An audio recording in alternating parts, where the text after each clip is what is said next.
to this meeting of the Licensing Subcommittee. The first item on the agenda is the nominations for chair. Could I call for nominations, please?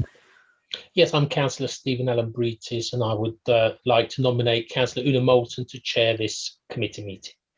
Thank you, Councillor. Is that seconded? Yes, seconded. Councillor John Dehaney, yes, seconded. Thank you very much, Councillor. Over to you, Chair.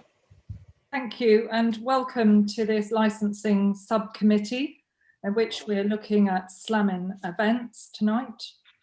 I can, as we've just said, I'm Councillor Una Moulton. There are two other councillors on the subcommittee tonight, Councillor Stephen Allen Breetis and Councillor John Dehaney. I can confirm that the hearing's being live streamed from now on the Council's YouTube channel. So please be aware that as it's being held virtually, there will be a slight delay in the timing. I'd also like to advise that if you experience any technical difficulties, please do let the clerk, Amy, know.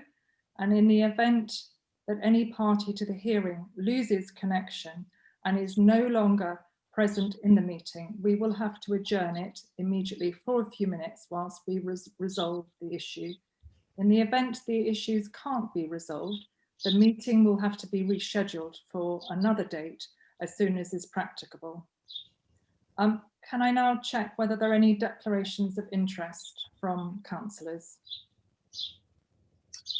No? Nope. Thank you.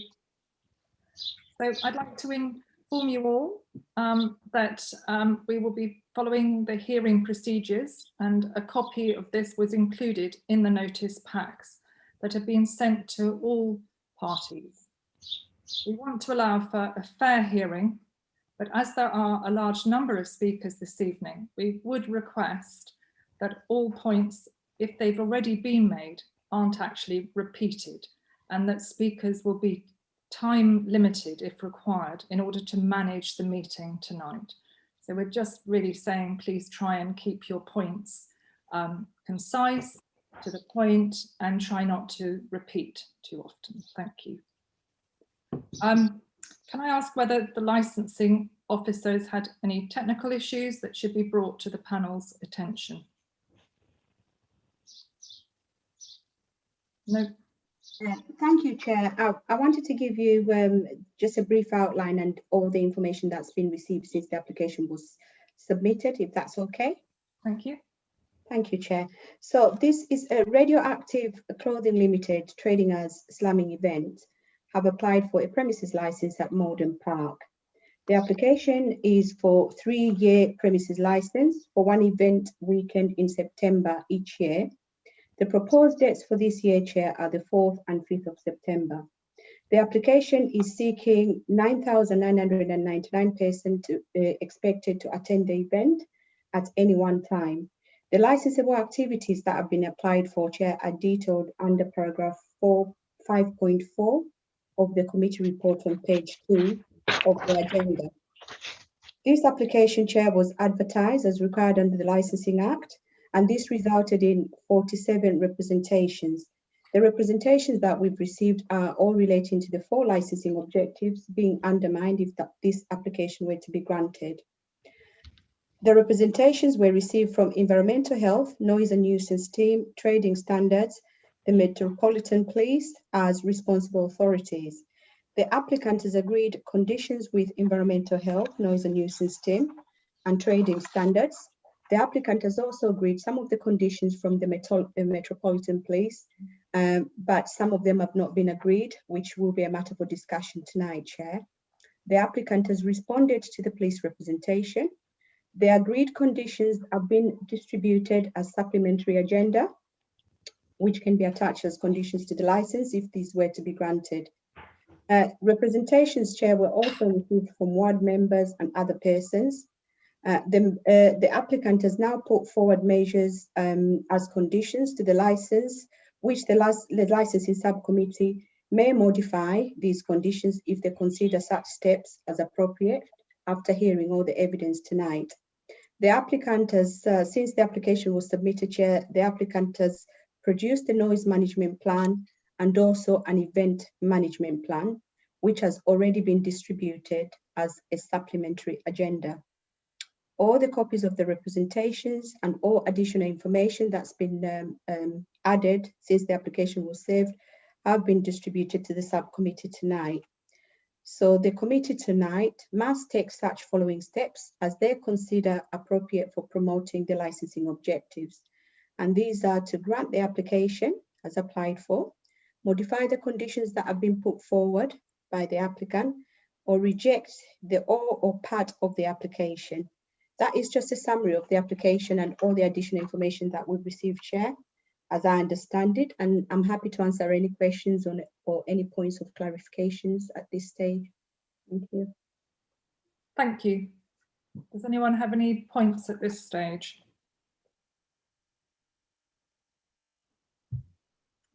No. No, that was very clear. Thank you. Thank you. Thank you. So, as I explained at the outset, the hearing and order of the speakers that we will be following are in the procedures and included in the agenda pack. So we're going to start this evening with the presentation by the applicant. Can I please have that presentation? Thank you. Thank you, Councillor. My name is Matthew Phipps. I'm from TLT Solicitors, and I'll be presenting the application on behalf of Slammin Events this evening. As you will see from your screen, I'm accompanied by a number of the proposed premises license holding team. Put briefly, that is Grant Smith, Sean Williams, Jim Goddard, and Pete Nash, as well as Simon Legg, all of whom should appear in front of you, some with screens on, some without.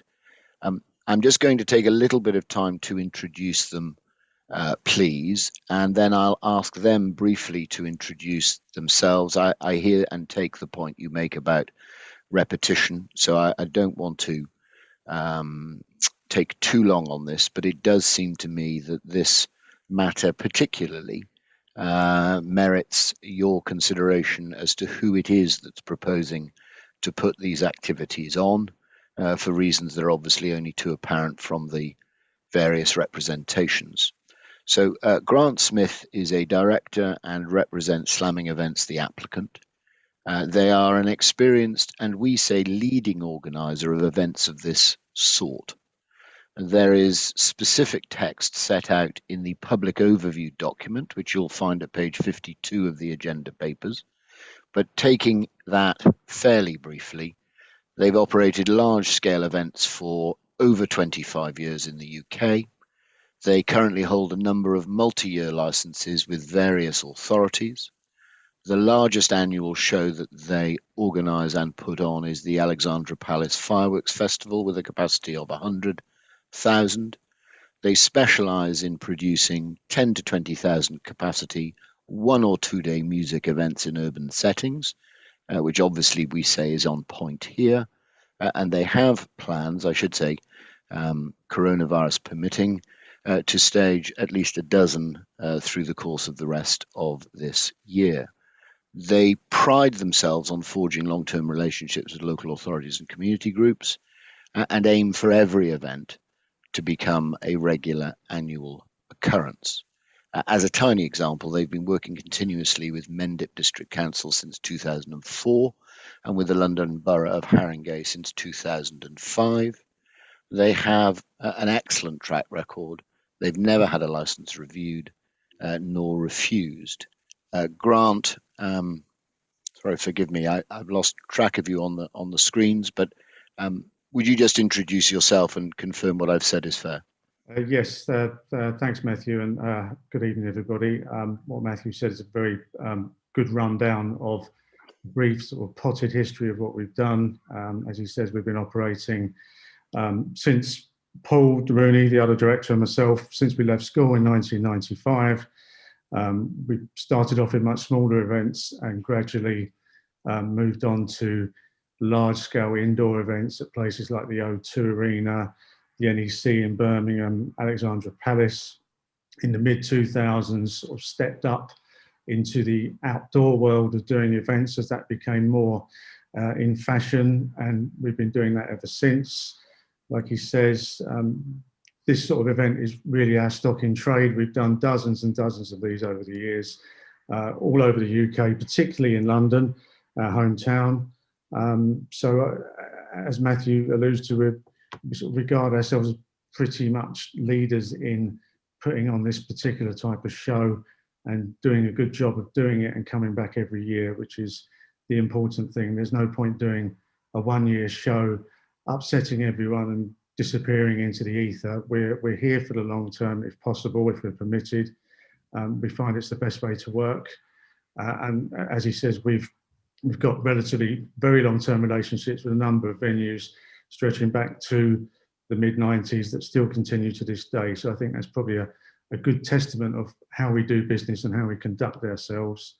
A lot of the people we work with in terms of contractors, suppliers, do date back from the late 90s, early 2000s. We still work with them to this day, which again, I think is sort of serves testament to the way we operate and the fact that we do like long-term and cordial relationships with everybody. And that's something we'd like to stress. We're not here just to do an event, upset everybody and disappear. We would like to do this the right way and continue to do it year after year. Thank you for that. So next also on your screens is Sean Williams. I'll ask Sean to introduce himself briefly, but he was formerly the head of multi-agency early intervention team as a chief inspector with the police. He was a silver and bronze public order commander, police planning lead for and delivery of many festivals, events and operations, including NAS Festival, Glastonbury Festival, policing of the Olympic Torch Relay, royal visits, and particularly events in the West Country. He's obviously retired and now works within the events industry. Do you mind introducing yourself as well, please, Sean? Good evening. Matthew summed it up mostly. I retired from the police in 2017, started working in the private sector within the event industry because that was something I'd done a lot of similar work up for in the police.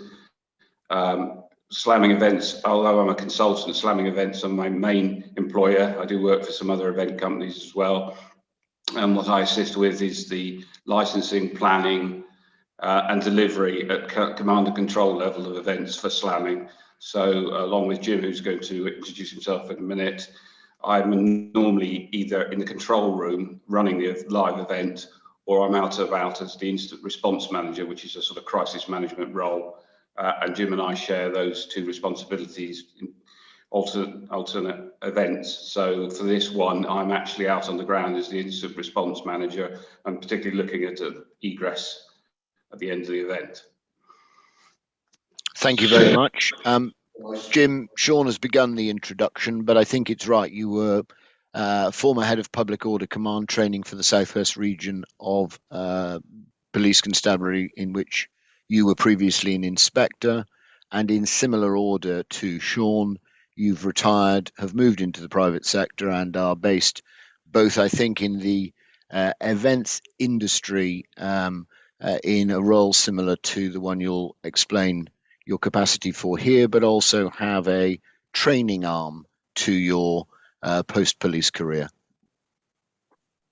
Good evening, Chair. Yes, thank you. Yes, after retirement, I became consultant safety officer for numerous events and football stadia.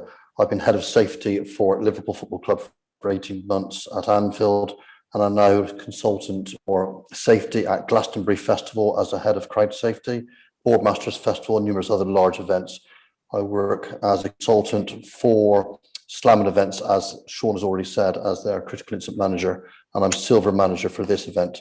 I'm also a consultant trainer for numerous organisations, still including the College of Policing and others. I hold degrees in crowd safety management and event safety, and I specialise particularly in critical incident management and the review and analysis of major incidents, which I do for various organisations, both government agencies and police.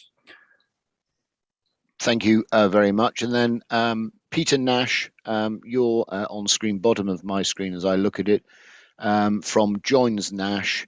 a leading acoustic and noise management consultancy for the live events industry. Would you mind introducing yourself and just giving the committee a little introduction to you and your business? Certainly. My name's Pete Nash.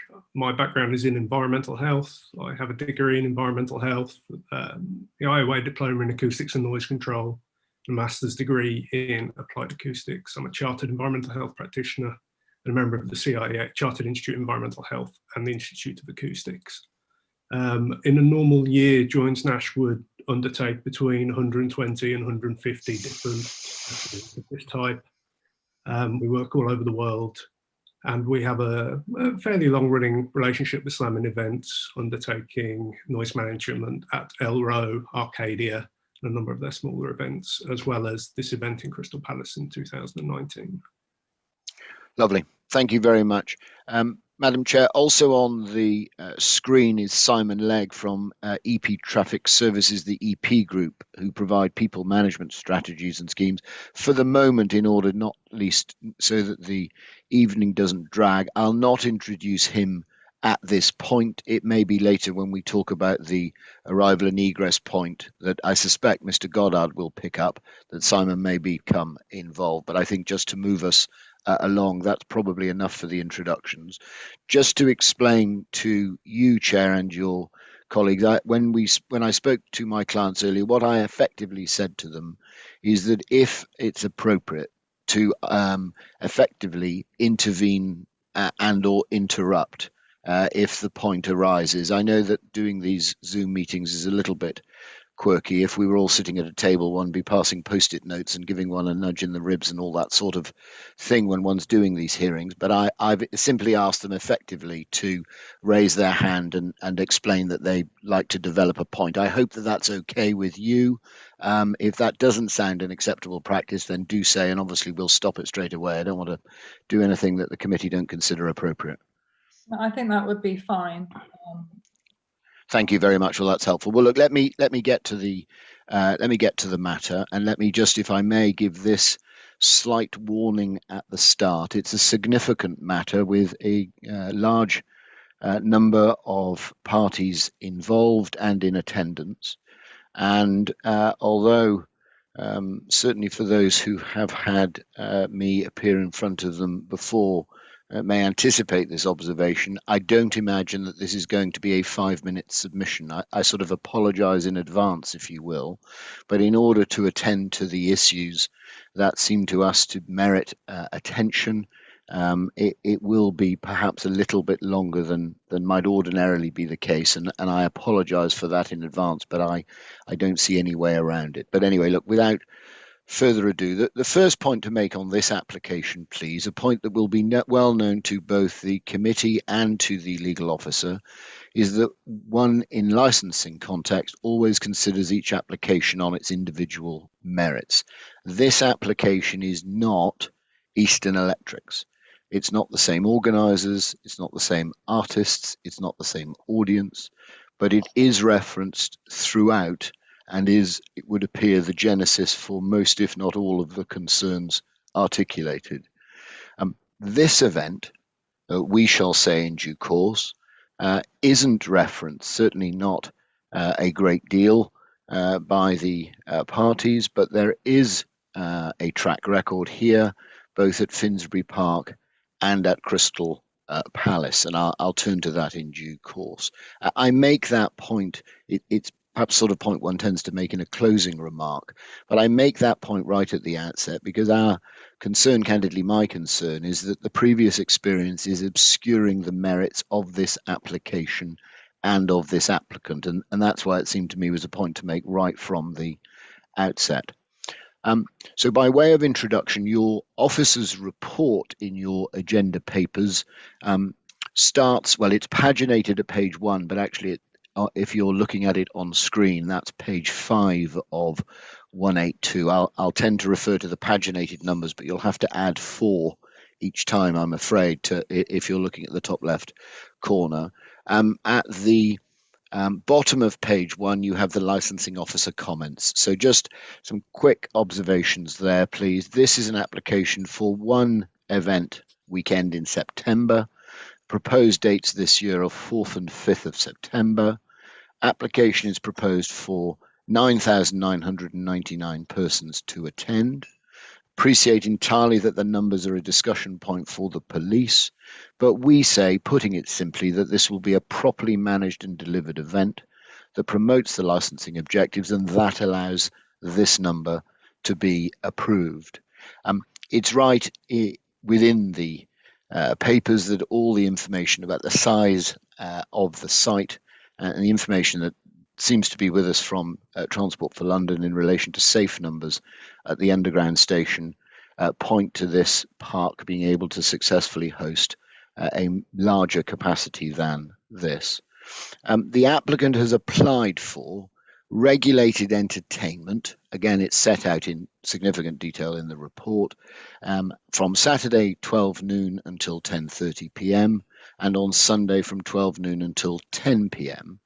And the alcohol permission is limited to 10 past 10 on Saturday and 20 to 10 on Sunday. And the hours the premises are open to the public, in simple terms, 10:30 Saturday, 10 p.m. Sunday. As I touched on briefly at paragraph 5.7 of the officer's report, there's reference to a public overview document contained within the agenda at page 52, and that gives some information about the event. That's been shared with residents associations, Friends of the Park, put on local next door forum. It introduces slamming events. It provides details about other events that have been organised, provides a plan, times, some distinguishing features, some noise management and loss of the park material, some of which I'll return to. The reference within the papers, but touched on in the supplementary agendas, to trading standards involvement here, that has now been withdrawn, and a series of conditions proposed by the trading standard officer have been agreed. There is within the supplementary agenda, it's Supplementary Agenda 2, there is a schedule of conditions, if I can call it that. It's agenda item 6, it says, top right-hand corner of the document, provided by myself on email and then circulated by a Democratic Services officer. And that sets out a schedule of conditions to start with as contained within the application. And then at the bottom of page 2, sets out the trading standards conditions, 7 of them that have met the trading standards officer's representation. And the environmental health officer, his representation set out on page 72 and 3, that has also been agreed. And in the supplementary agenda 2, the condition, actually I've split it into 2, but the wording is the same, is set out there and provides an obligation to deliver a noise management plan. Appreciate that noise is a significant concern for a number of parties here this evening, and so I'll return to that if I may. But I just thought it'd be helpful to understand those parties that have agreed conditions in lieu of their representation. So this event effectively started in Finsbury Park in 2017. The 2021 event will have different lineups and a different makeup for each day. September the 4th, the Saturday, is to be called Beautiful People, the Sunday event to be called Southbound. Originally, the event was called the Southport Weekender, and that was on the Saturday, and another event called Transmission, which has been replaced by Southbound, was on the Sunday. Slamming Events procured a 10-year license with the London Borough of Haringey to continue these events. But at the end of 2018, it became apparent that another larger festival organizer had obtained exclusivity on the park space, and so Slamming Events could no longer operate there. The relationship with Haringey continues to be strong, but they had to look for new space. So they went to Crystal Palace and produced a good show, praised by all without difficulty, although unfortunately the Same issue followed them insofar as another larger music festival organizer, who's a significant player on the London Parks Festival scene, acquired an exclusive arrangement with the local authority, meaning that Slamming Events could no longer continue to promote their show at that spot. The proposal is for live acts and DJs. It will cover a broad range of music. It will not be the range of music that was previously experienced in the other events in Morden. The audience profile is 30 to 55.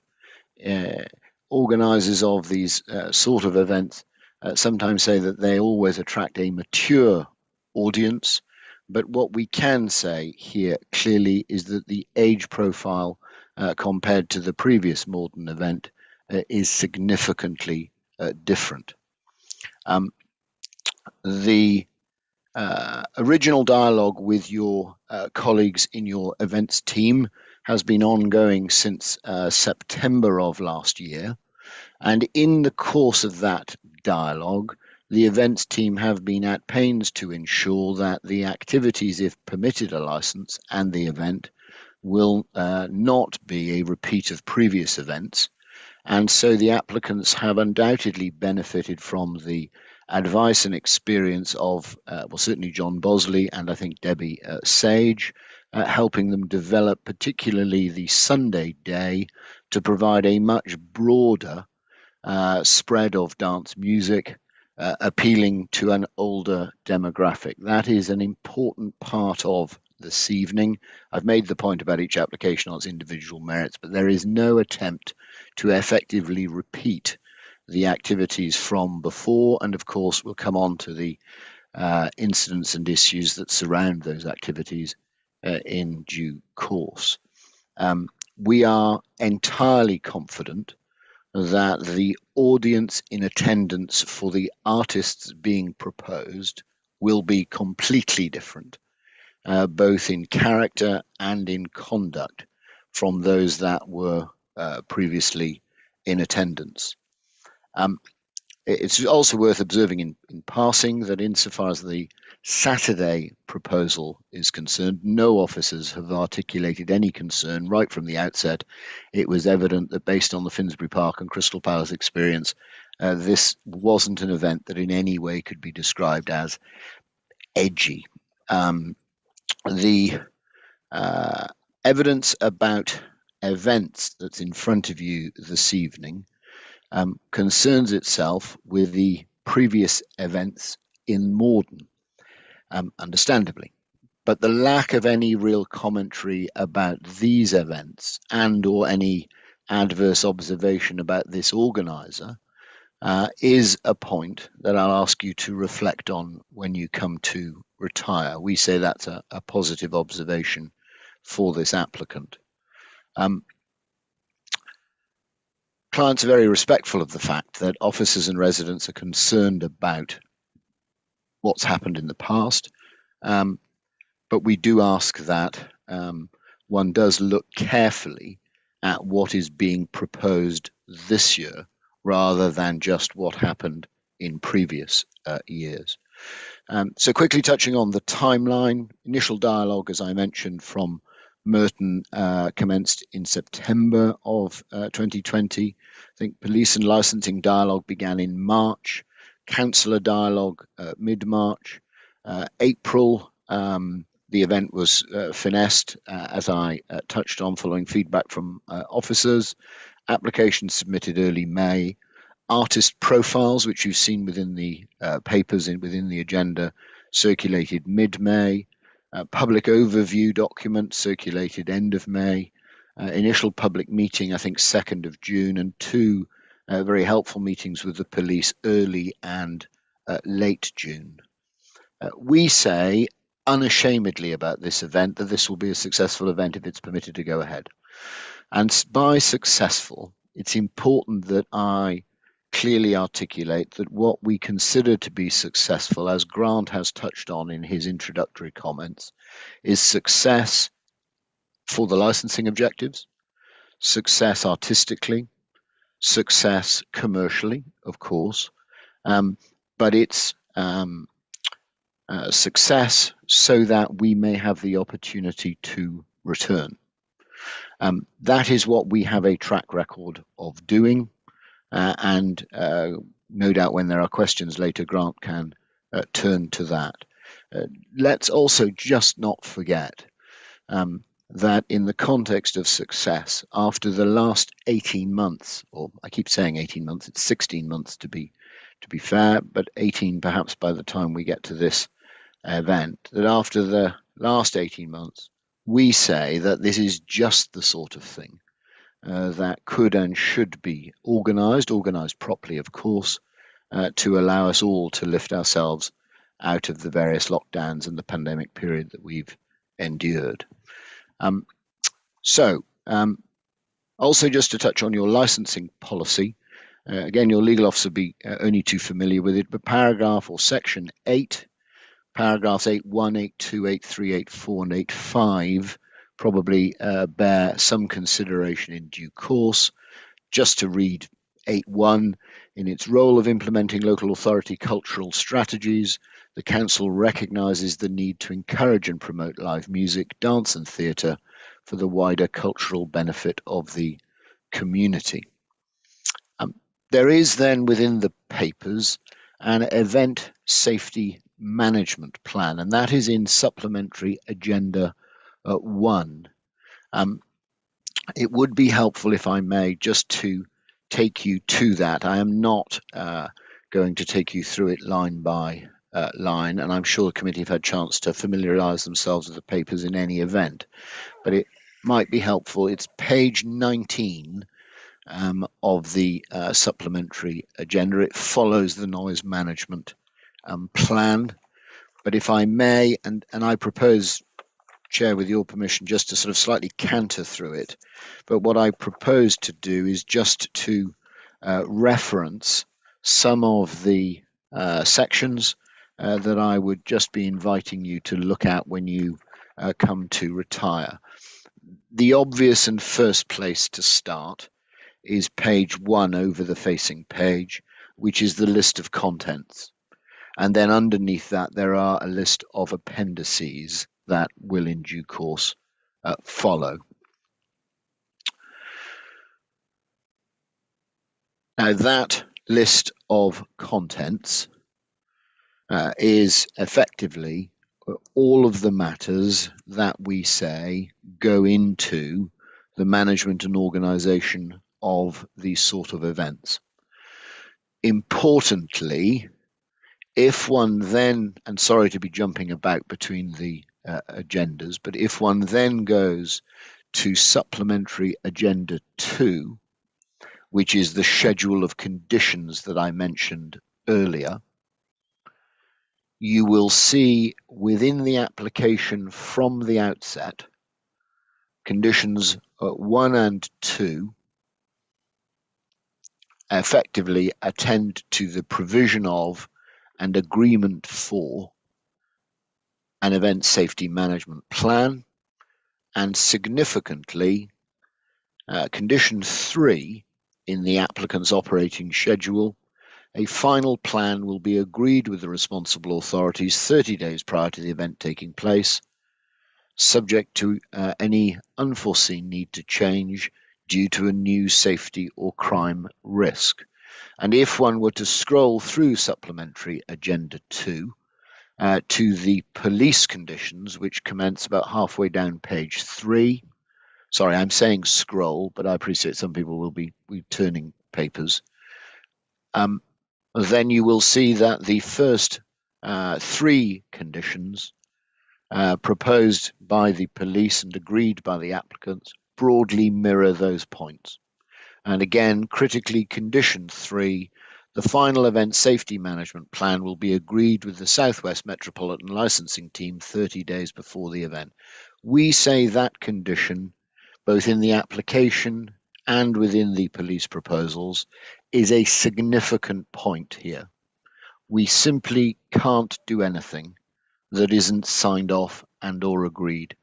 I think we've proposed responsible authorities. The police quite rightly have limited their request effectively for a veto to their own Southwest licensing team. But it is a point of significance, because inevitably on these licensing applications there will be questions, because the event, of course, is not for a couple of months. And what one says to that, reasonably, I'd suggest, is that that is why you have a condition that allows the officers to sign off on the proposals as they come to be crystallised through the course of the next month or so. Now, just to go through the document itself, page 3 makes the point. Sorry, this is page 3. Forgive me, I'll slow down. This is page 3 is page 22 of Supplementary Agenda 1.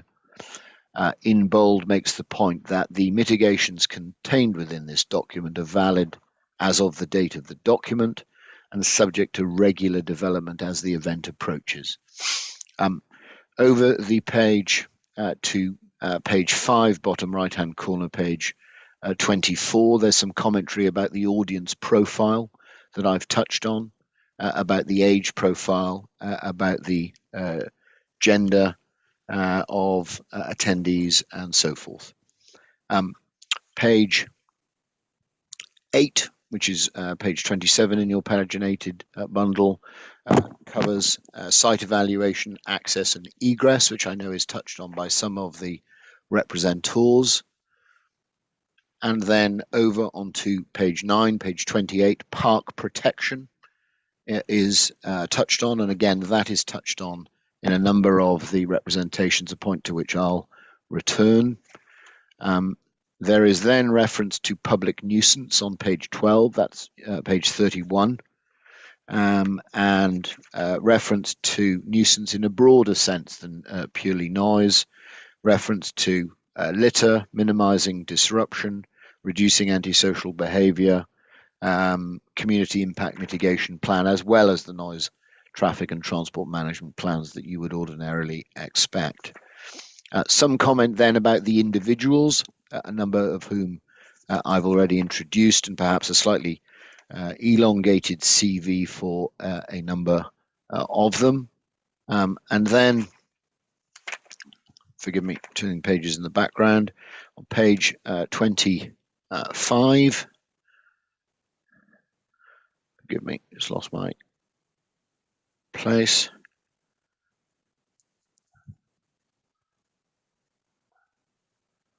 Which is your paginated page 44, reference to security and stewarding, number of points about deployment and so forth. Waste disposal at page 45, sanitary facilities, again touched on in a number of representations.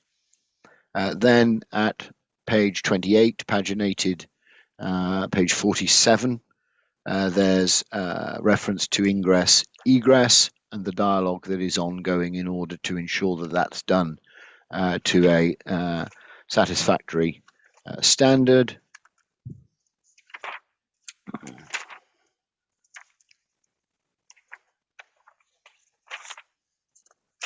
There are a number of other points obviously covered through the course of the index, but I think that predominant points drawn out of the representations are, I hope, covered there. Just reverting, if I may, briefly to Supplementary Agenda 2, that's the conditions document. Obviously, I hope to have explained that the Event Safety Management Plan is, to all intents and purposes, its own condition with sign-off by the officers. But I would like just to touch on some of the conditions that have been proposed by the applicants and some of the conditions that have been proposed by the officers. The conditions total 111 conditions. That's what's proposed here. And candidly, we say unashamedly that that's a very significant volume of conditions for any premises license, and hopefully that gives a fair indication of the cooperation and collaboration that these applicants are engaged in with your various responsible authorities. But particular conditions I draw your attention to, please. Within the first section, which are those that were contained within the application from the outset, there are search, drugs, alcohol, security and eviction policies to form part of the ESMP, Event Safety Management Plan, and of course you know there's the sign-off on that.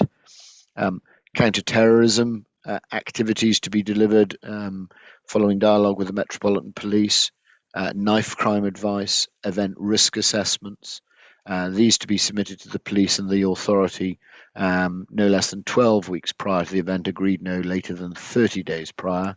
CCTV at the bottom of that first page, 20. Noise management plan at condition 32 and a number of additional conditions there. At 35, ingress, egress, transport management. Challenge 25, policy and proof of age, protections for children, 39 through 44. Dialogue with Friends of Morden Park and other resident associations to help minimise impact on park users and residents, a specific condition at 38. Trading standards, environmental health, I've touched on. The police conditions, appreciate, as you will see, I hope helpfully in the document, 3 that are struck out. They're not struck out because they have been withdrawn, they're struck out because they've not been agreed. And the police will no doubt be addressing you on those in due course, as will I. But the other conditions, I think it's fair to say that we are agreed upon.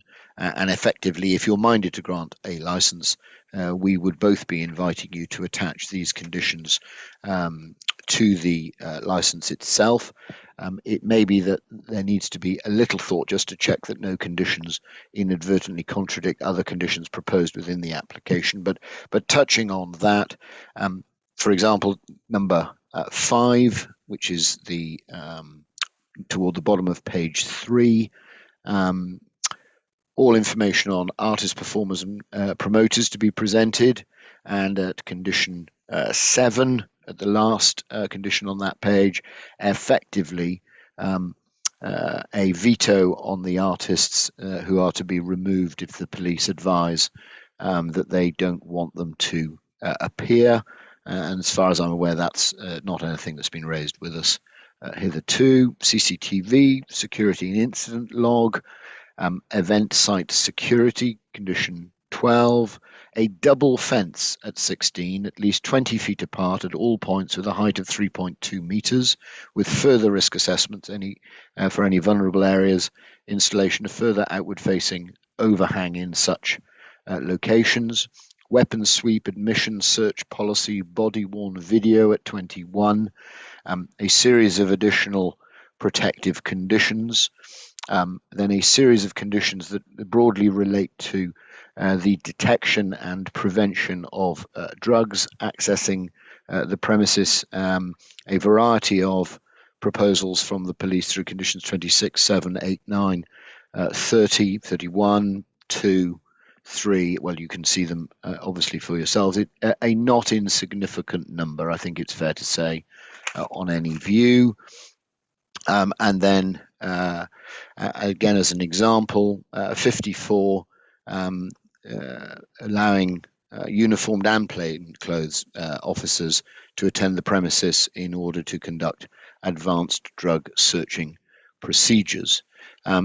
What we say in simple terms, perhaps unsurprisingly with 111 conditions, is that the concerns that have been identified within the representations that can fairly have a condition, which of course ultimately has a criminal sanction attached to it, have been considered and are contained within the proposals for the license. So if it's granted a license, if you're minded to extend it that courtesy, then the current view, I would like to say, of the police, environmental health, trading standards and ourselves, is that there is little that has been left unconsidered and unproposed here. Now, that's not to say that the committee or others may not come up with additional condition, and of course we'd be happy to hear about that, but it is on any view comprehensive. The police representation is set out on page 61 of the original agenda. And there's a statement at page 68 from an officer in support of the representation. And then there is a commentary at page 169 of the agenda, which is certainly on the version that I have, has a black and blue color text starting at 169, going through to 177. Again, I'm not going to take you through that, but that is the commentary that comes from retired Inspector Williams, who is on this call. And there are a couple of points that I would wish to highlight, and in due course you may have questions of that commentary. There's some observations about the application being considered on its own merits. I'm probably at risk of repeating myself. But what is said by Mr. Williams is that whilst it's accepted that this is an open-air music festival with a degree of disc jockey-led music delivery, that is about the extent of the similarities with the previous event. And what is clear from the representation of the police that it is the previous event that drives the concerns. There's some detail within the commentary from Mr. Williams about the audience, about it being a different demographic, about its attractiveness or lack thereof, and the reduced and diminished risk from criminal activity for this event. And effectively, he says, you need look no further than the previous events from which this event has been drawn in Finsbury Park and Crystal Palace. And he says unashamedly there were no problems of any note, and the crime statistics, of course, are available to the Metropolitan Police Service. He goes on to say, and we would certainly say, that the suggestion that Morden is in some way unique or different, Morden Park, to Finsbury Park or Crystal Palace, it isn't right. With attendees coming, needing to be managed on arrival, departure, and within the confines of the event itself, what we say is that the fair comparison here is the Finsbury, is the Crystal Palace events in which we have been previously involved. The ingress and egress plan, which is touched on in the representation, which is being developed, what we are seeking to do in simple terms is use a much greater proportion of the park to minimize the presence on roads. We believe that any fair reading of the residential representation suggests that that would be a welcome development for the proposals as to how people will predominantly depart. We believe that that's a positive. There's some comment about it needing to be lit, it needing to be stewarded. Well, we don't view that as an objection. We view that as a sensible proposal. There's some commentary that he also makes about the suggestion that the fewer attendees inevitably lead to the diminish or reduce the risk of crime and disorder, public nuisance, the risk to public safety. And point that is fairly made by Mr. Williams, we say, is that that's right, but it isn't in and of itself the panacea. The delivery of a good event by good event organisers is really what drives crime and disorder, public nuisance, public safety. Because otherwise, candidly, an event such as Glastonbury Festival simply wouldn't be allowed to go ahead. 210,000 capacity event over 5 days. If numbers were simply the problem, then that clearly wouldn't be able to proceed. So that then, if you will, turns me to Eastern Electrics. Obviously, what I have been saying in part is that the previous events at Morden that residents and police express concern about is not a fair comparator with these proposals. And perhaps on the basis of that proposition, then there wouldn't be anything for me to say about those previous events. But I do think that it merits some comment. So most obviously, that event was not organised by my client. Notwithstanding the fact it's said by the police, the concerns arise from a similar event at the same location, leading to likely similar issues. We simply don't accept that that's a fair observation. If that were true, then that would be true of nearly every London park event. If that were true, it would invite the conclusion that music events should be prohibited per se. If that were true, then it would allow for the conclusion that all events are a hotbed of trouble and difficulty, and that simply isn't right, and we don't accept that. That besmirches the reputation of many hundreds of events that take place in a year. Excuse me. It's certainly not true of events that this applicant has put on successfully for 20 plus years across London and, as Grant explained, elsewhere. And it's certainly not true of Slamming Events Park experience. It is a point of some note, we say, that the statistics for and details about slamming event organised activities are, of course, open to the police. These events are by and large held in and or around London, and obviously for most of the slamming events activities, the Met are a significant stakeholder and, dare I say it, partner in the proposals. The violent crime issue is obviously a concern, and I don't for a moment belittle that. But nor for a moment do we doubt that our security and stewarding protocols will be compelling and will deliver. We anticipate that the nature of the music on offer, the audience it will attract, will probably be as significant a feature as anything. The numbers in and of themselves, as you've heard me say, are not a point that we accept as being compelling. Were that the case, then the volumes of people at the All England Club, whether this year or in previous years, would cause concern, but they obviously don't. It's the nature of the audience, the nature of the activities, the nature of what people are doing and why they're going that delivers the points of risk and the concern.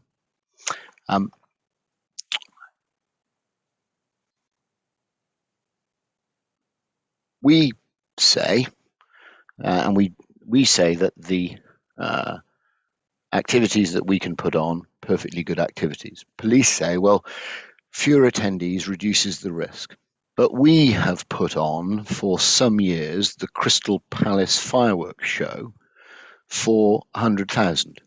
And we've no evidence of issues or problems. And that's because there are no issues or problems. Now, one might say, or one might be thinking, well, that's a different show, a different dynamic, a different audience, a different reason for attending. That's not a fair comparator. That's my point, made perfectly, if I may say so. Each application, each event has to be considered on its individual merits. We put on a show that one might consider to be markedly different. We do it well. This event is different to the one that raises the predominant concerns. The stewarding ratio is, if one reverts to Supplementary Agenda 2, at the top of the conditions listed out as having been agreed with the police, you will see the third condition, security industry approves SIA. Security staff will be deployed at the event at a minimum ratio of 1 to 50. What we propose is not that there are no SIA, but we propose that the fair ratio, the appropriate ratio, the risk assessed ratio is 1 to 70. In fact, I think it would be fair to say that we think that the number could fairly be more than that, but we appreciate we need to build trust and we need to deliver a successful event where risk is managed away. But utilising an event, as the police seek to do in their evidence, that because there is an event called Garage Nation, that as a template will allow for a 1 to 50 ratio to apply here. Well, that respectfully ignores many dozens of other events, not least the applicants, where we can point to ratios that are much more in keeping with an industry standard of 1 to 100 or thereabouts. There's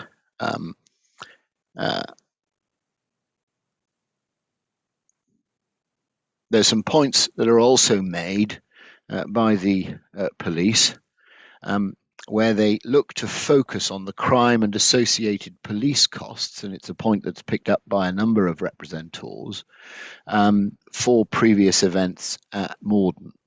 But what doesn't seem to be referenced anywhere by the constabulary are the crime and police costs for these events at Finsbury Park or Crystal Palace, or indeed for other events that slamming events have been involved in. I think there's some reference to £140,000 in some of the representations. Our experience, and certainly what we say to you this evening as a committee, is that we have nothing like that at our events. We do tend to engage with the police on special police services, for which we request attendance from time to time, and for which we agree a commercial rate, and for which we pay. And I think the figures that I have seen, certainly for the Finsbury Park, we agreed to an £8,000 contribution to allow, I think, one lead officer accompanied by 6 PCs to be in the event and engage. But the sense that we have, or the sense that there is a risk that we will be generating a resourcing or financial issue or difficulty for the Metropolitan Police here is not one that we recognise, and is not one that is borne out by our other events at all.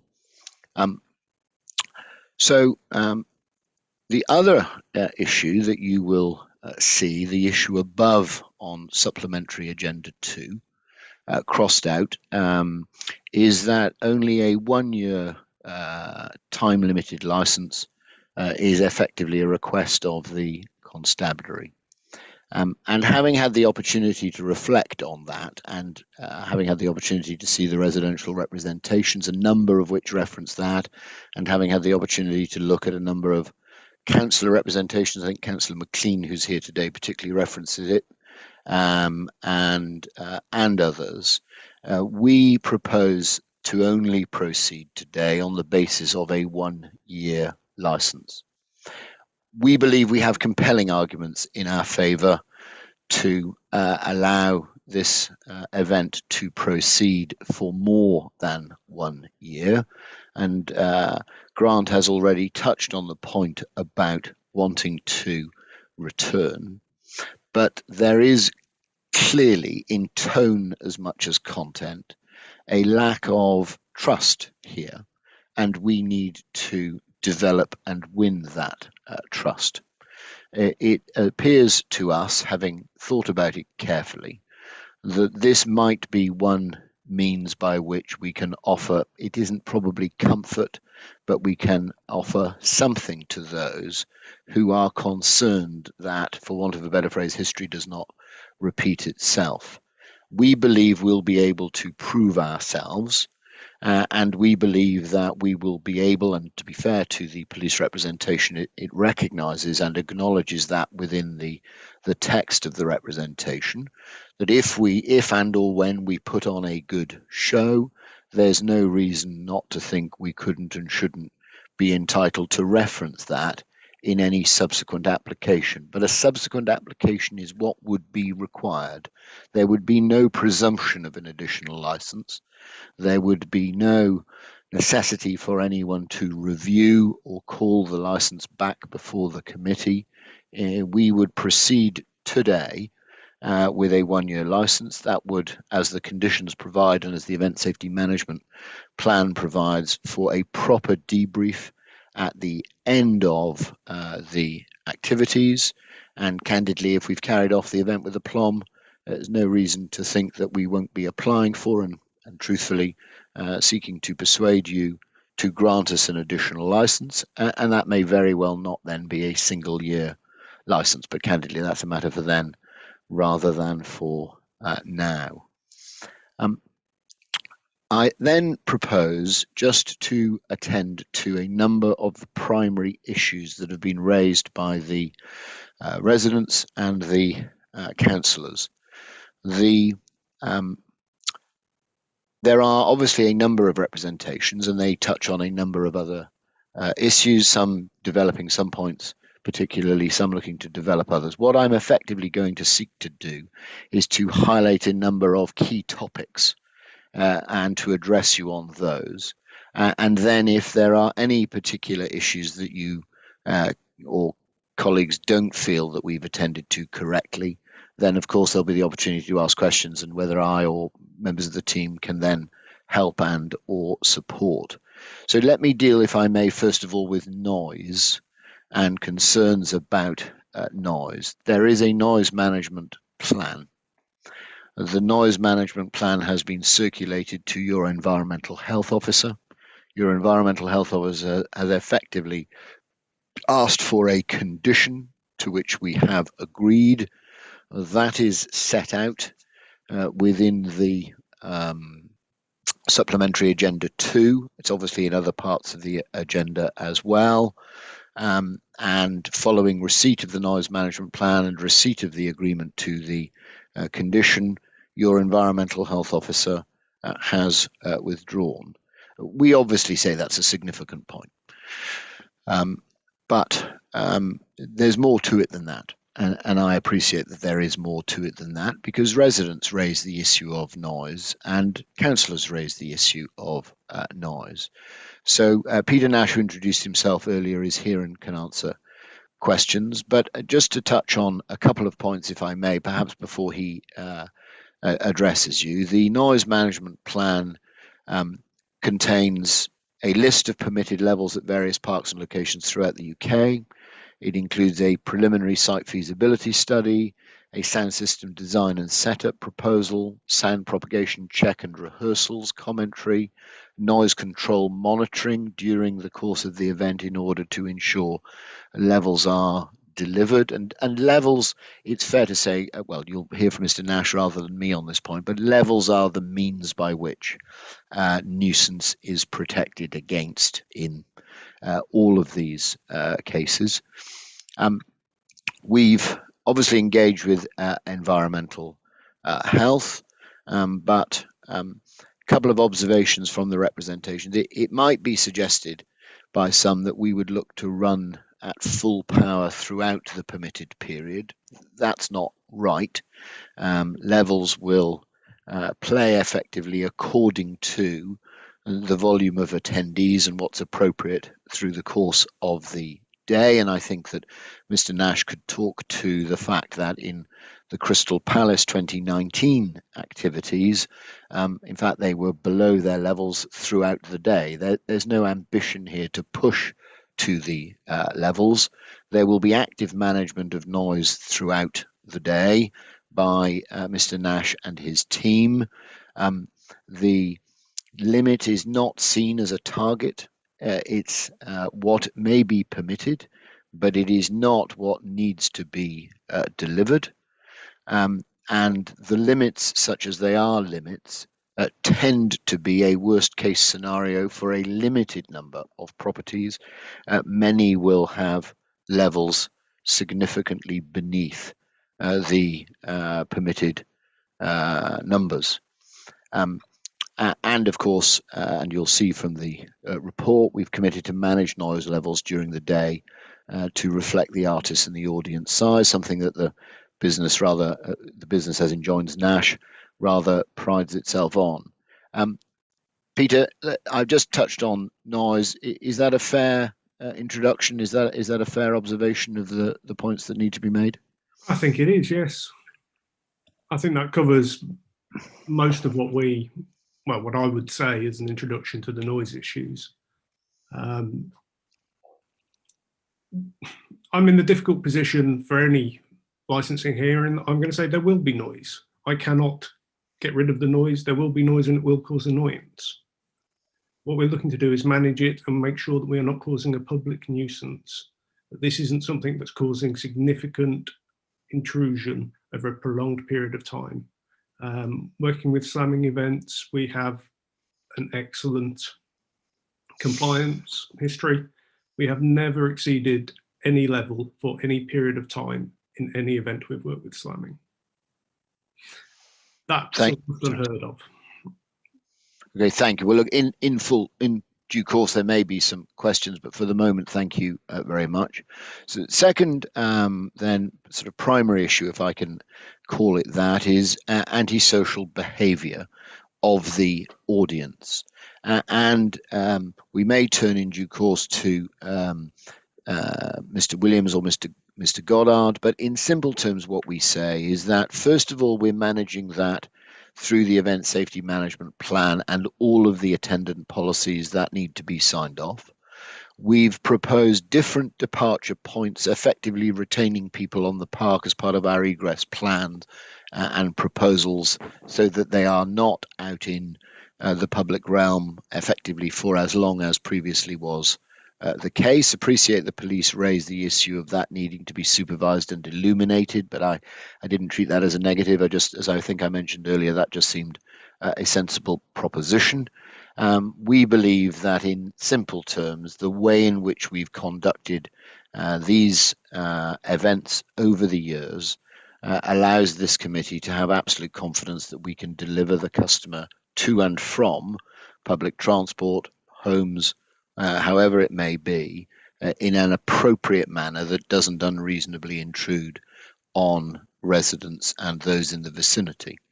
Fundamentally, in addition to all of the conditions and policies and procedures that I can talk to, though, one has to revert back to the point at which the nature of the activities, the nature of the audience, is a fundamental point here.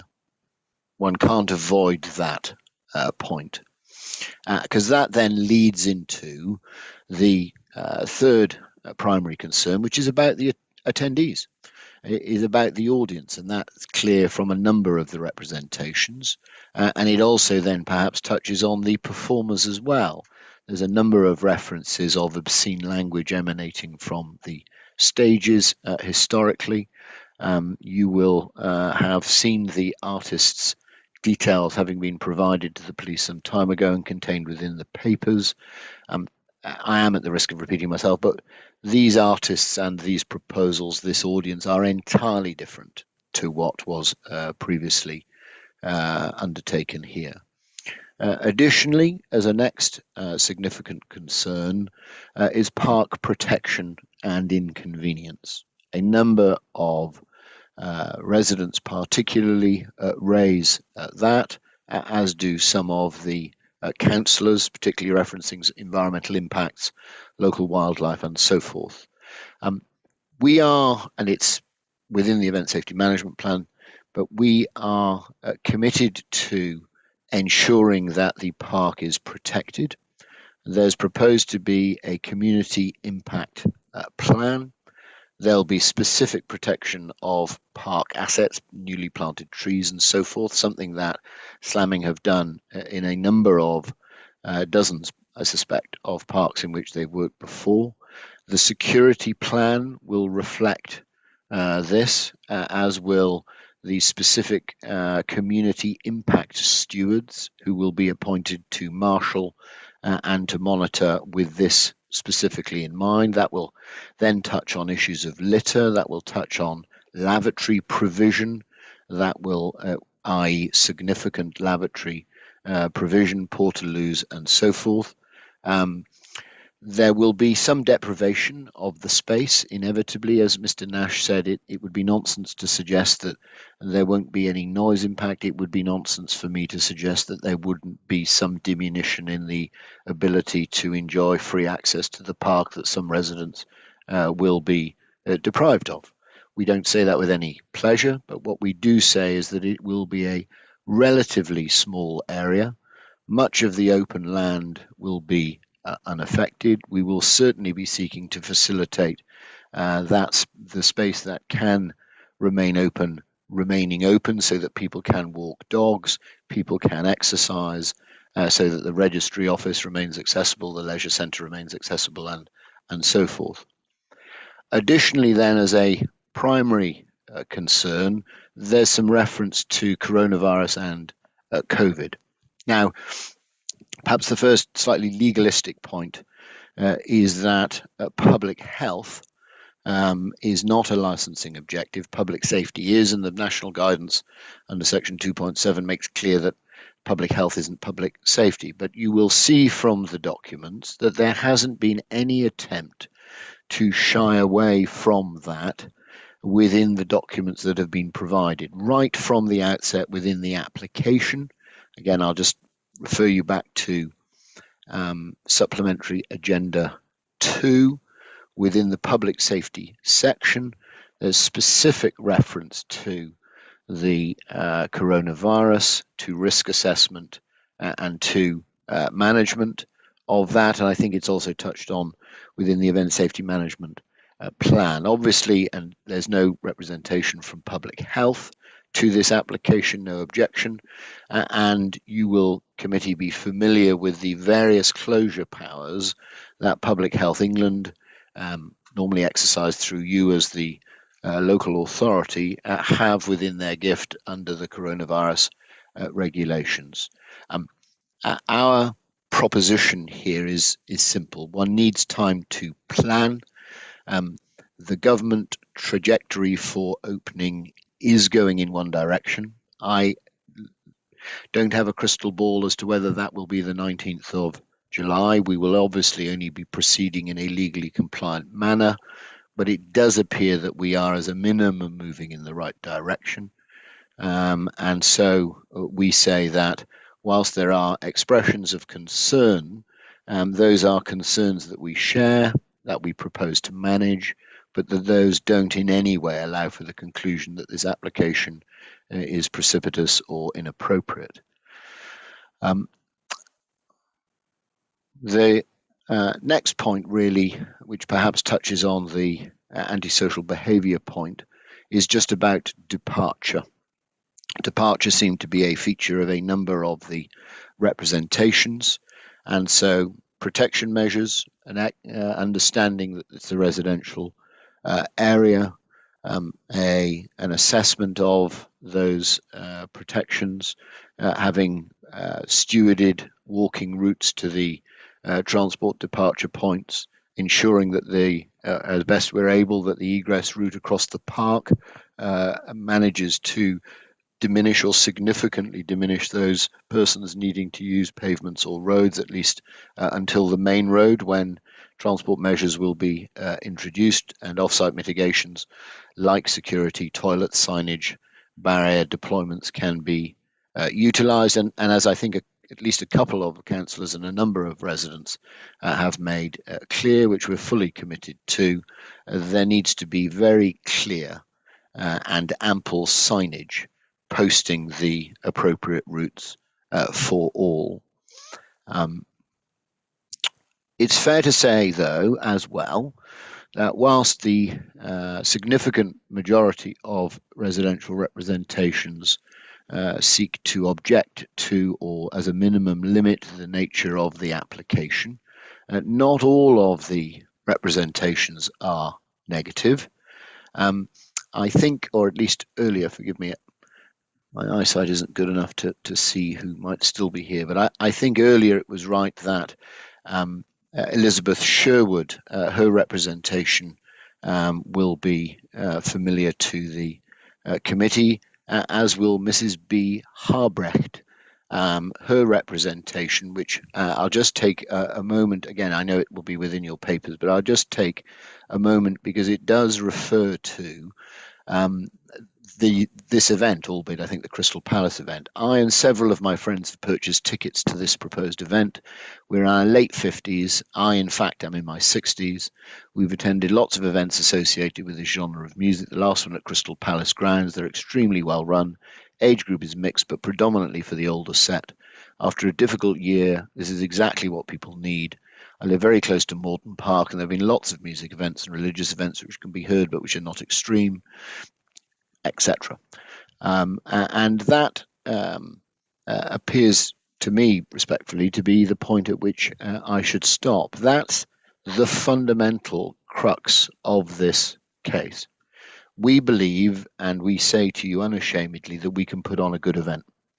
We say that the concerns that are articulated historically aren't concerns that can fairly attach to us. And in support of that, I point to that representation very specifically to say we have someone who says that independent of my saying it to you. Now, first of all, I'm very grateful for the time that you've extended me, and I appreciate I've gone on for some length. I hope I would say that if we can wind up, because you will have an opportunity later. I know, Councillor, absolutely. Look, I am. That's me. Now. That's me done, and I'm very grateful to you for that. The only thing I would like to do, and if I were physically with my clients and those who support him, what I would do at this point is just slightly turn around and say, is there anything additional you'd like me to say? I hope you'll forgive me if I do that via the medium of Zoom and look at you all and say to my client, is there anything additional that you'd like me to add? Well, we would be asking whether there are questions. That is correct. Firstly, from responsible authorities to the applicant, and also from interested parties. So, yeah. This is now very good. Well, thank you, Councillor, and thank you for the time you've courteously extended me. Thank you. Okay, so can I ask if there's any questions, first of all, from the responsible authorities? I know that we have got the police here on the call, I believe, but I'm not aware of either the trading standards or environmental health, because as has been stated, those have been agreed, the conditions have been agreed, so I don't believe that they're attending. But first of all, as I say, if there's responsible authorities for Good evening. I represent the Metropolitan Police Service for the purposes of this evening's meeting. I hope that you can hear me all right. I don't have any questions at this stage for the applicant. Okay, thank you. So then, in which case, I can now ask for questions from interested parties to the applicant. Chair, do you have a question? To ask a question. Yes, I have a short question. And what I want to ask is the difference in age of the attendees which determine the level of crime or violence which you experience at these festivals? Now, I asked that question because on the 4th of September, you are expecting an age group of 35 to 55 years. And on the 5th, which of course is the following day, you're expecting 25 years to 45 years age group. I mean, is there a difference in the violence or the crime which you experience, which can be experienced because of these groups? No, well, look, Councillor, it may be that some of those who are supporting my client wish to step in, at which point I'll defer to them. But I think that the point that I was trying to make in its simplest form is that the artist profile, the performance conducting activity at this event, draw a crowd that is firstly older, but secondly more mature, whether that's defined by age or not, such that the concerns that are articulated by the residents don't materialise. And what I effectively say is you can see that from our previous events. I mean, I entirely accept the point if it's suggested there are perfectly well-behaved 18-year-olds and perfectly badly behaved 65-year-olds. But we say it's one of the, forgive me, I'm not wanting to be rude to anybody, but you know, we entirely accept that point. But what we say is that in the mix, in the considerations that the committee will come to, which are to be balanced, reasonable and fair, it's something to weigh in the balance in favour of this application. That's what we say. Thank you. Hi, could I just ask, I'm from Environmental Health. Can I just ask how you would deal with the noise complaints, if any, that you would receive? during the event. Yes. Pete, sorry, Pete, I should call you Pete. Mr. Nash, as I should call you on this. Would you like to pick that up? Yep, certainly. So there is a central control within the event who will take the initial phone call. They'll take down the details and the nature of the complaint. If people want to visit, then we'll go and see them. We'll measure the levels at their location. We'll talk to them about what's happening, what the levels are, how things are going to progress through the day if it's early, or the fact that we'll soon be wrapping up if it's late.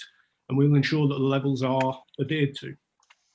If levels are too high, we have consultants on and off site. People on site would be able to immediately action those to reduce them were that to be the case. Okay, thank you. I think just a slightly more formal answer, Andrew, is that there is a section within the noise management plan that attends to that, or the broad principles of that, which obviously you've got oversight of.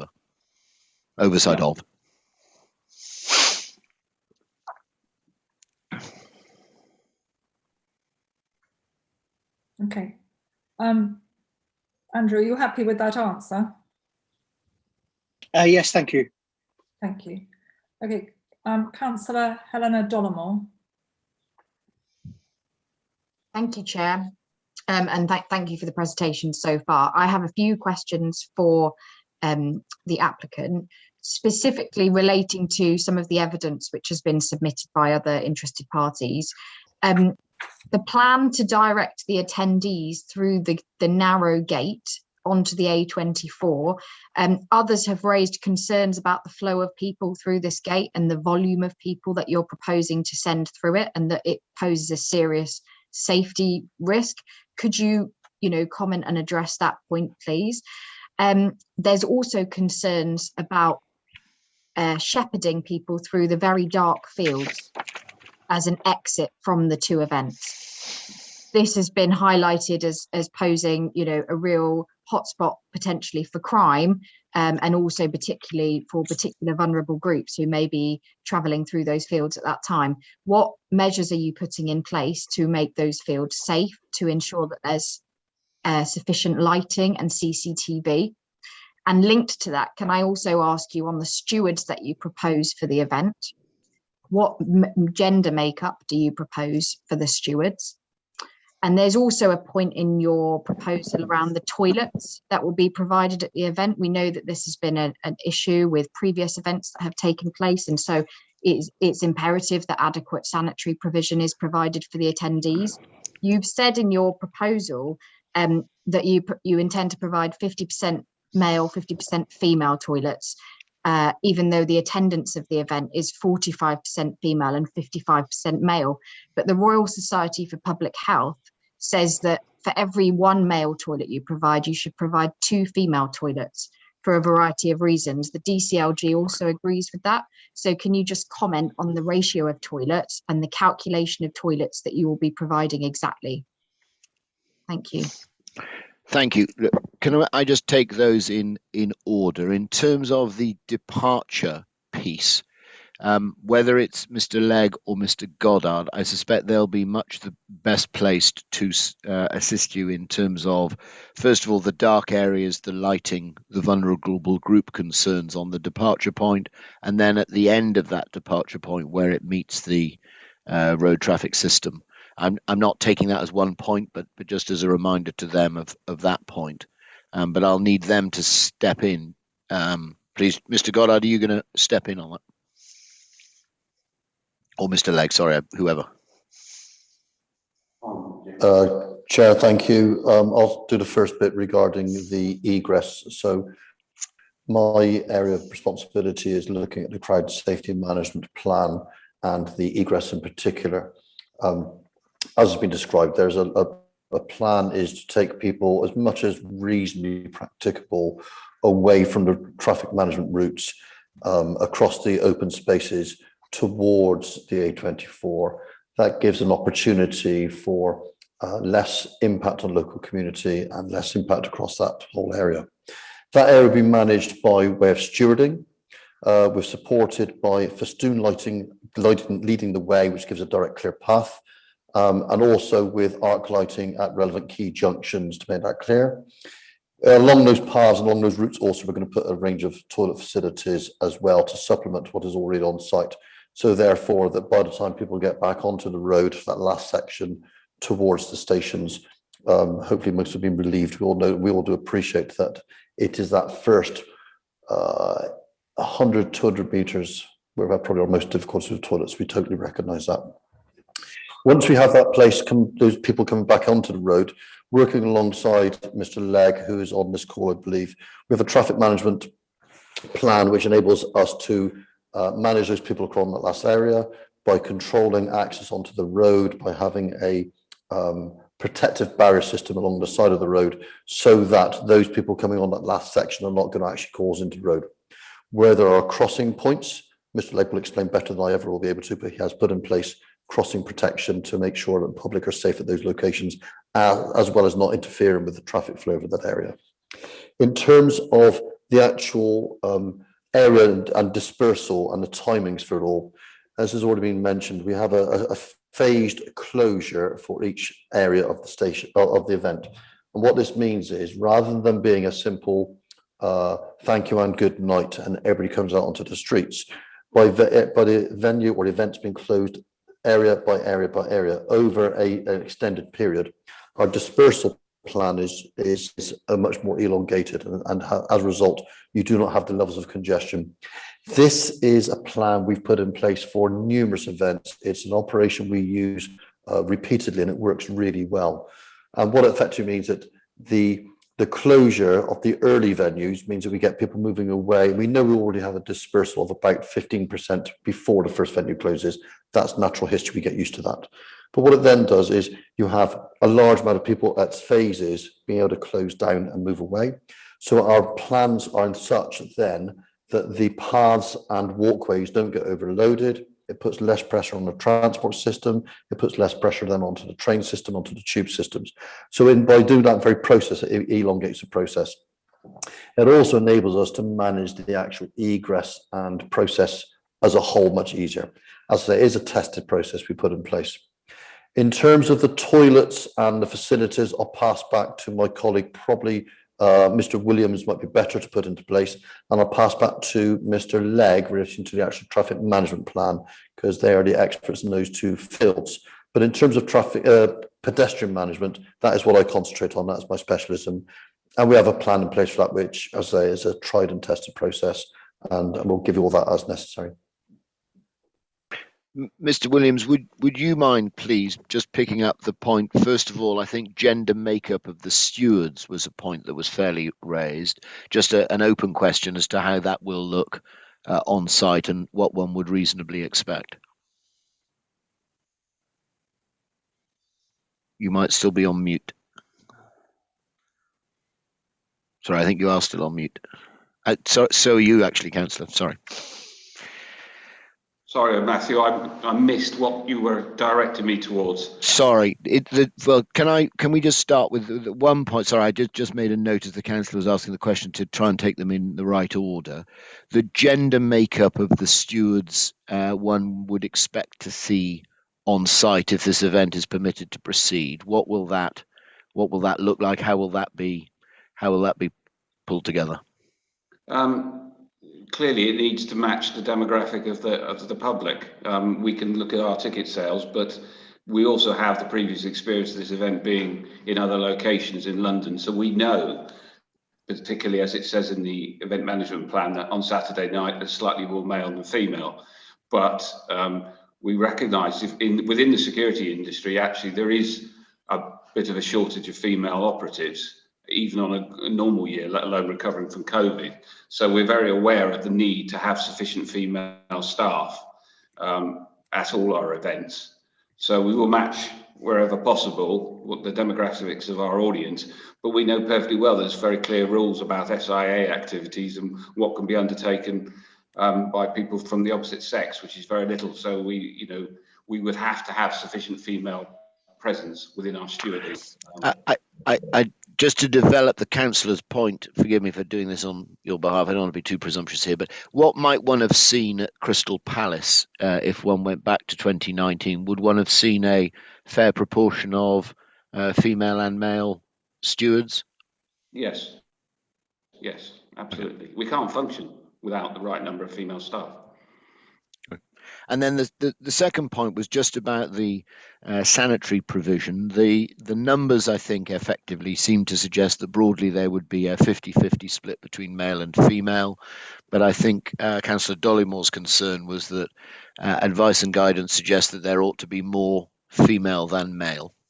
Well, what we do is that the industry standard is set by something called the Purple Guide, event planning document, and it's nationally accepted as what event organisers use. And there are some calculations within that guide of how many toilets you should have and of what type. So when we talk about toilets, there's obviously two types, without going into the detail, there's obviously two types of male toilet available and only one type of female toilet. So whilst we would seek to have more female toilets than male toilets, there are the other option for male toilets as well, if that makes sense. So I mean, look, I don't think this is the time to be coy. In terms of what I hope is not perceived to be rude traps, as the Phipps family would call them, what would the numbers look like on that? And then would there be urinals on top? Is that what you're getting to? Yes, there will. And we fully recognise that females need one type of toilet, and without being sexist, often take longer in the toilet than a man can using a urinal. But as we said, we will always exceed the Purple Guide calculation for our event based on the number of people and the demographics of the audience in terms of male-female split. And just, Mr. Williams, just confirm this if you wouldn't mind. The Purple Guide, for benefit of those who are not familiar with it, is effectively the large-scale outdoor event guidance that's issued by, whether it's the Home Office or the DCMS, but anyway, is recognised as the government guidance. It is, yes. Yeah. Thank you. Now, I've got two more that I can see with questions. Do you actually have questions, or are you, because don't forget, we do have a list for interested parties. So I have Councillor Dennis Pearce and Elspeth Clark both raising hands. Councillor, did you want to raise a question now, or did you want to speak later? I'd like to ask one question now, please, and then come back later with the. Okay. I'll do you and then Elspeth. Thank you, Dennis. Yeah. You've set out a very good view of this organisation and how successful they've been, and where they've done their festivals and so on. Why, in that case, would a very successful organisation like this come to a park in the middle of a residential area with a very small festival? Yes, well, look, Grant Smith may be able to develop this point, but I think there's a couple of points within your question. The first is that we were approached to come here, I believe, by the events team at Morden. And secondly, candidly, the various parks in which slamming events have hosted events over the years will almost entirely have a residential makeup in the surrounding area. That's the nature of, save for a very small number of parks, Richmond Park or ones of very significant size, of the London parks. So it doesn't really answer your question, but I don't know that we would necessarily recognise that there was anything so markedly different with this park than our previous experience as to mark it out as being unsuitable or inappropriate. Mr. Smith, is that a fair summary? Yes, I'd agree. Most of the parks we do, like you say, are in relatively dense urban or suburban settings for a number of reasons: transport links, density of population that will travel to the event in short order. So this is nothing new. This is entirely in keeping with the majority of the events we've staged of this type over the last 15 years. And I think it's also right, isn't it, just to confirm that the genesis for Morden being on your radar was Merton getting in touch with you? Yeah, that's correct. Obviously, you laid out the story of moving from Finsbury Park, first of all, to Crystal Palace, effectively being bought out by a much larger multinational operator. So hence, we've had to find a new home on 2 occasions for these events.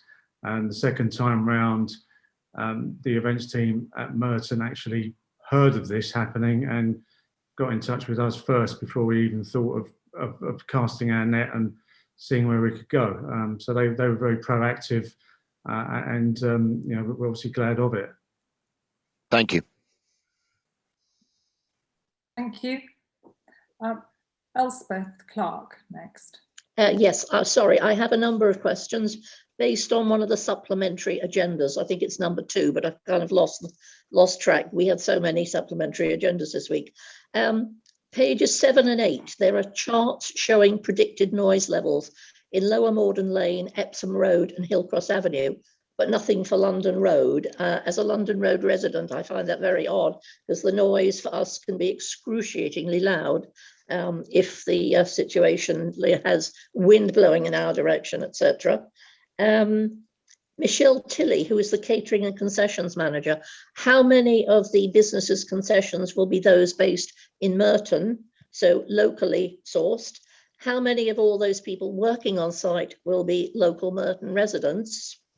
On COVID, will the staff have to show a negative COVID-19 test at least 3 times during the build-up, the event and takedown? And will festival attendees have to show proof of negative tests and or a double jab before they're allowed into the entry site?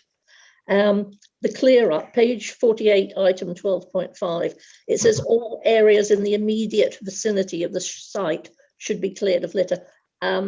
I'd like to know what it means by the immediate vicinity, because as we know from previous experience, litter can be found as far away as Central Road, Green Lane, London Road, the length of it, Chalgrove, Rosedene, etc.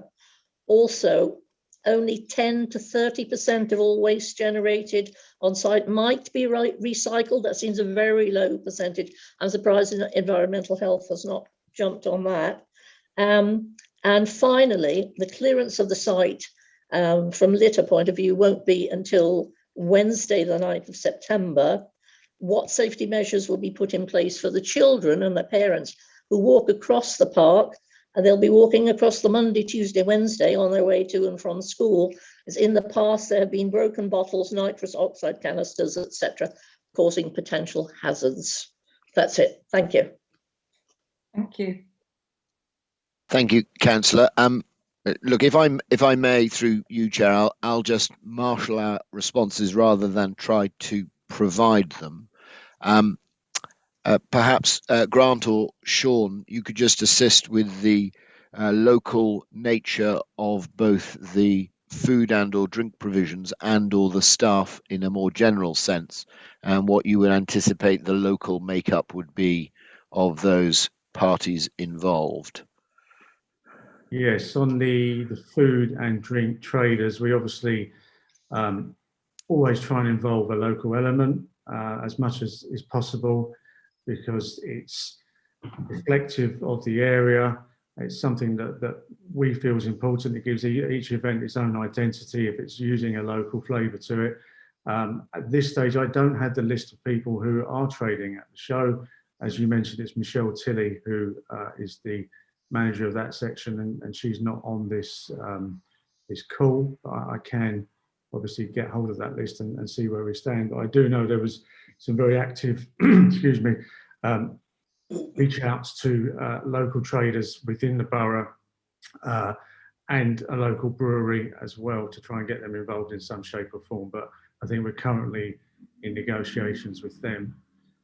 In terms of staff, we are reliant to a certain degree on London-wide and nationwide agencies, and there are difficulties surrounding the procurement of large amounts of staff this year for all sorts of reasons.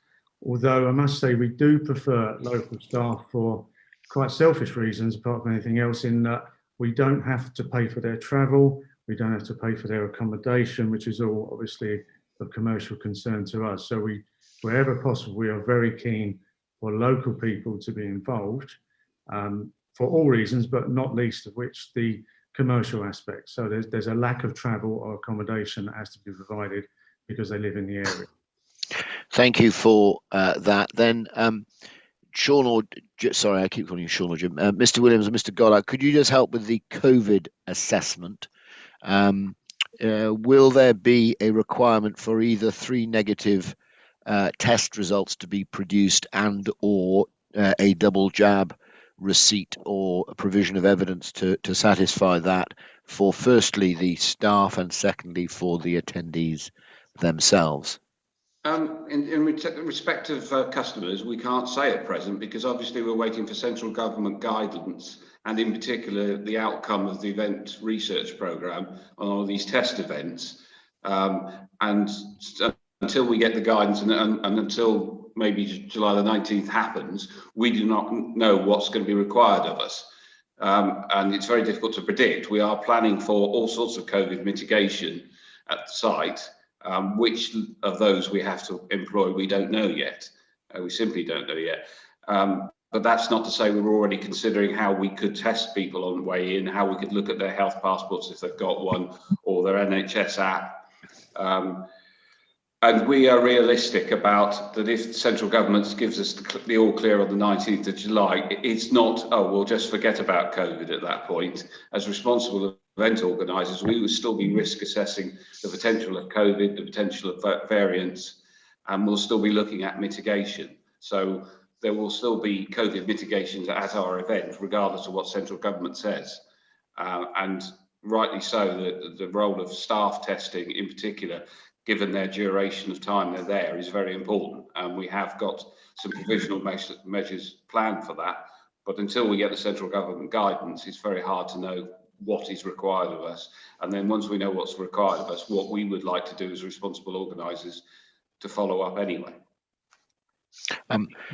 Thank you. There were then just 2 issues about vicinity and location. Just Mr. Nash, if I'll turn to you first for the first point that was raised, is that London Road, and forgive me, Ms. Clark, if I get the address wrong, but I think London Road isn't referenced within the terms of reference for the receptor or sensitive locations within the noise management plan, and that was a point of concern. Can you just talk to that, please? So that section within the noise management plan is in effect a preliminary assessment of a north, south, east, west location as to what the levels may be in those places from the different stages. This is the finalised report, or the reports we've got so far. A number of different stage locations are considered in the planning process, and as we go through, those are refined to ensure that we're minimising as far as we can. The limits apply to all receptors, so it's all residential premises have the same limit. They all have that limit of 65 as a target level and 70 as an absolute level, decibels. So London Road is not forgotten about, it's not ignored. I'm quite happy to come and take some measurements at your premises. That's absolutely fine to make sure that we are under the levels where we need to be.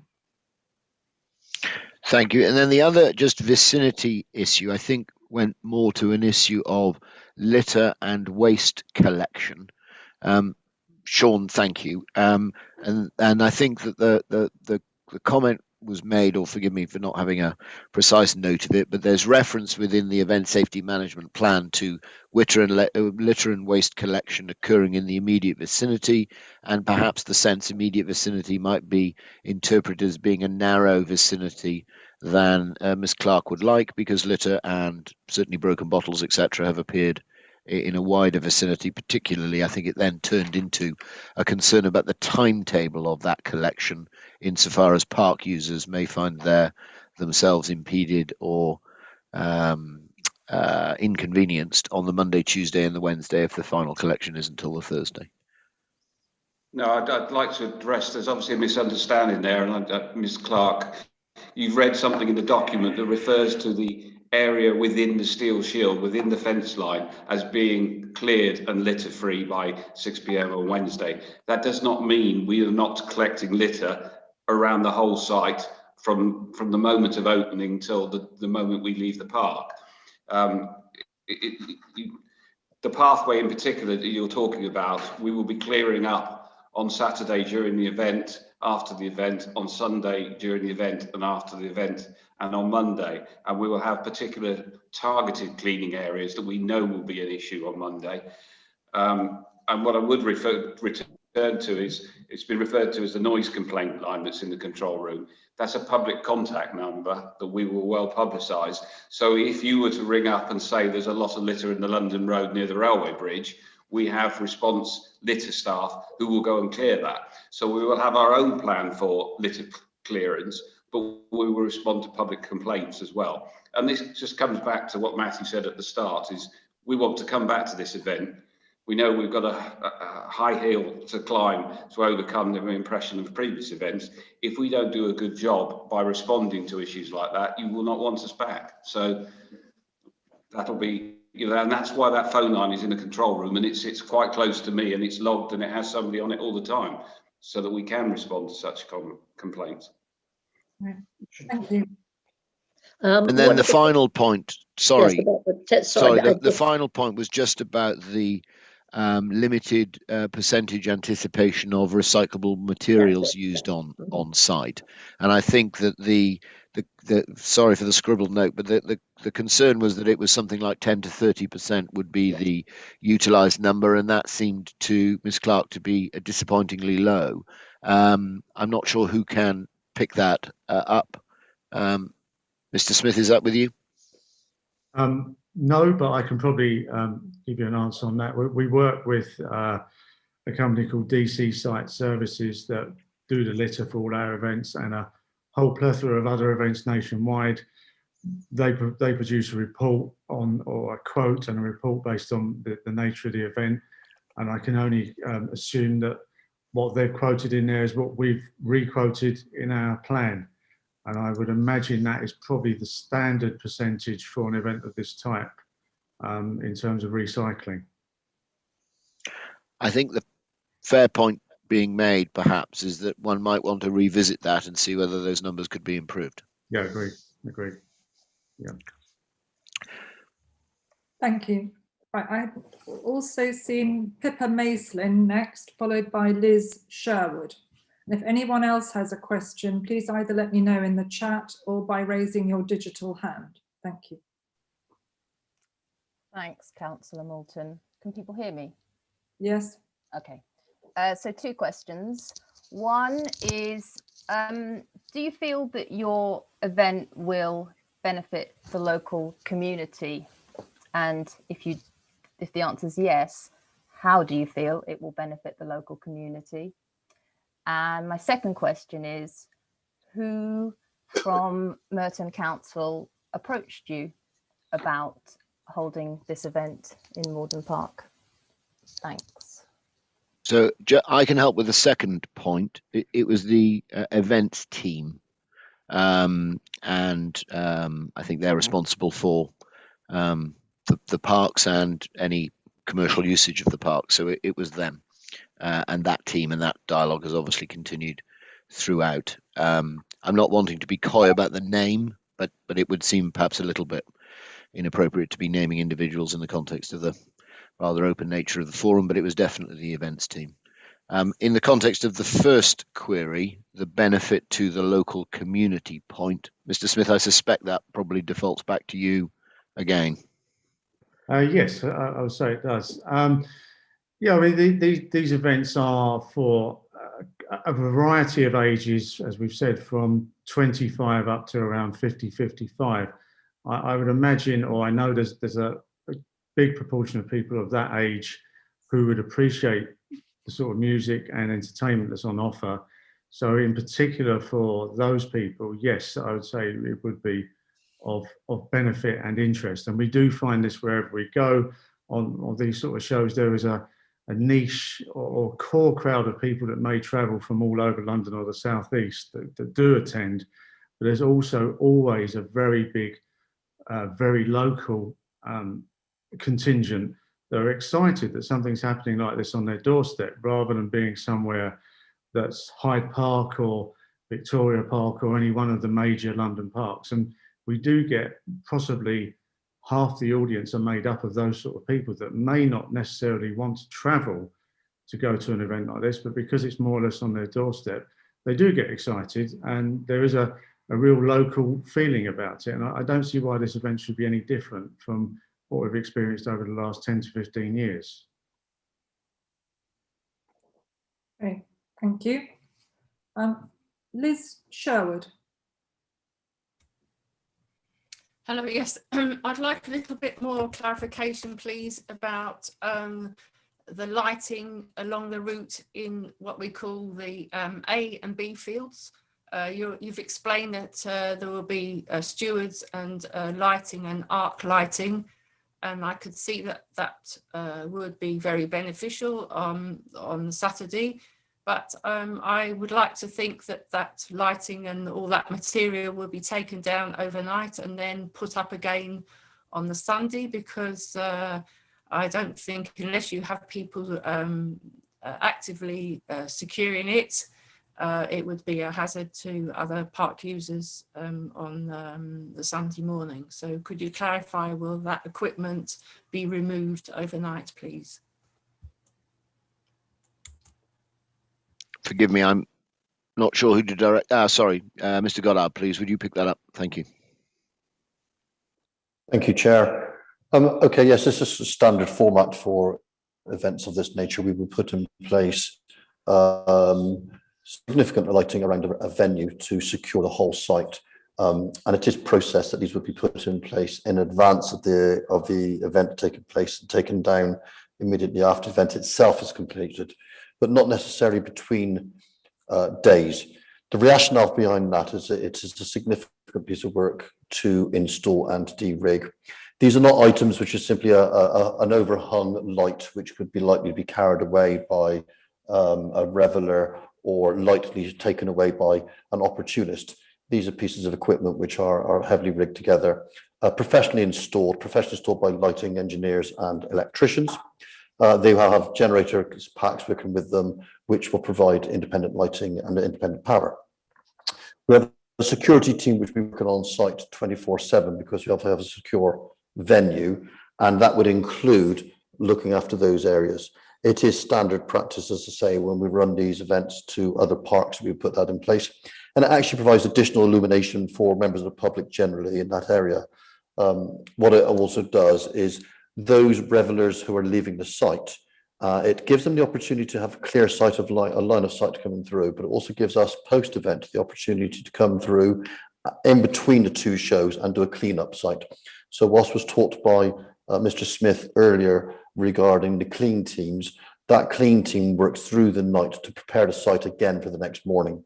So whilst I understand the concern regarding it being left there, it is actually part of our infrastructure. It would have a secure process in place, and that process was actually there to aid the safe management of the whole event, and it works very well. Okay, thank you. I can see two more wanting to raise questions. Is that correct? I do have you both on speaker list. I meant to say that. So Nazir, Mr. Dean, and Susan Liang. I do have a question, but I can add it to my when I speak as well. I mean, is it? I'm not sure of the format. If you'd like to ask a question of the applicant, then please do. Okay, thank you. Good evening. In previous experiences, the stewardship was pretty weak. I represent the local mosque across the road, along London Road, and also the liaison group, which is part of the local neighbourhood and other stakeholders within Morden, around Morden, sorry, such as the church and other people. So from that committee, I mean, one of the things that have come up previous meetings after the last two events is the weak stewardship and how to better regulate the behaviour outside, and in particular London Road itself, but also the local roads. You tend to, we've seen it attracting a lot of people who don't necessarily go to the concert. So obviously that's one issue, but the other issue obviously is to the stewards. You know, how will you regulate that? And that's an important point from events that we've organised at our mosque, that we know that that's an extremely important part of this organisation of any event in the park. Okay, thank you. Are you able to answer that? Yes, Mr. Legg, would you be picking up the external management of customers, which I'm treating as, I appreciate not precisely on the point Mr. Dean's raised, but probably the starting point for that? Yeah, certainly. So we'd see the whole event footprint as part of our responsibility. And certainly in those walking routes and areas where people could congregate and cause nuisance and antisocial behaviour would all be areas that we'd look to steward. Obviously, I can't speak to previous experience or companies that we've used in the past, but we've got a big track record in providing community impact teams that can go around, support those areas, reduce antisocial behaviour, and also respond via response teams designated from control to support any areas where there's concerns. I think in the wider transport piece, then there are areas where residential road closures might be employed to reduce people forming in those areas in the start and put a bit more of a wider ring of protection around for the residents in the area. Okay. Thank you. Susan Yang. Thank you, Chair. Just a very quick question. This additional lighting, have any studies been done on the impact it will have on the wildlife in the park?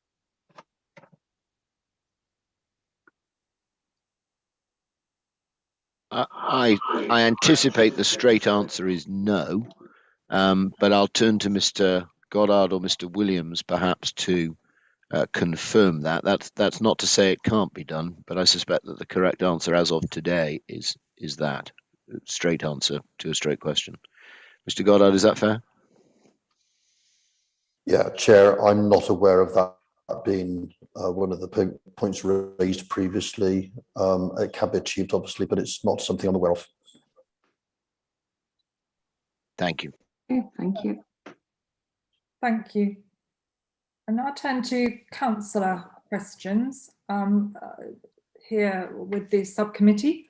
I know that Councillor Dehaney raised a question earlier. Councillor Lambritis, do you have any question of the applicant? Yes, thank you. Thank you, Chair. Thank you for chairing this.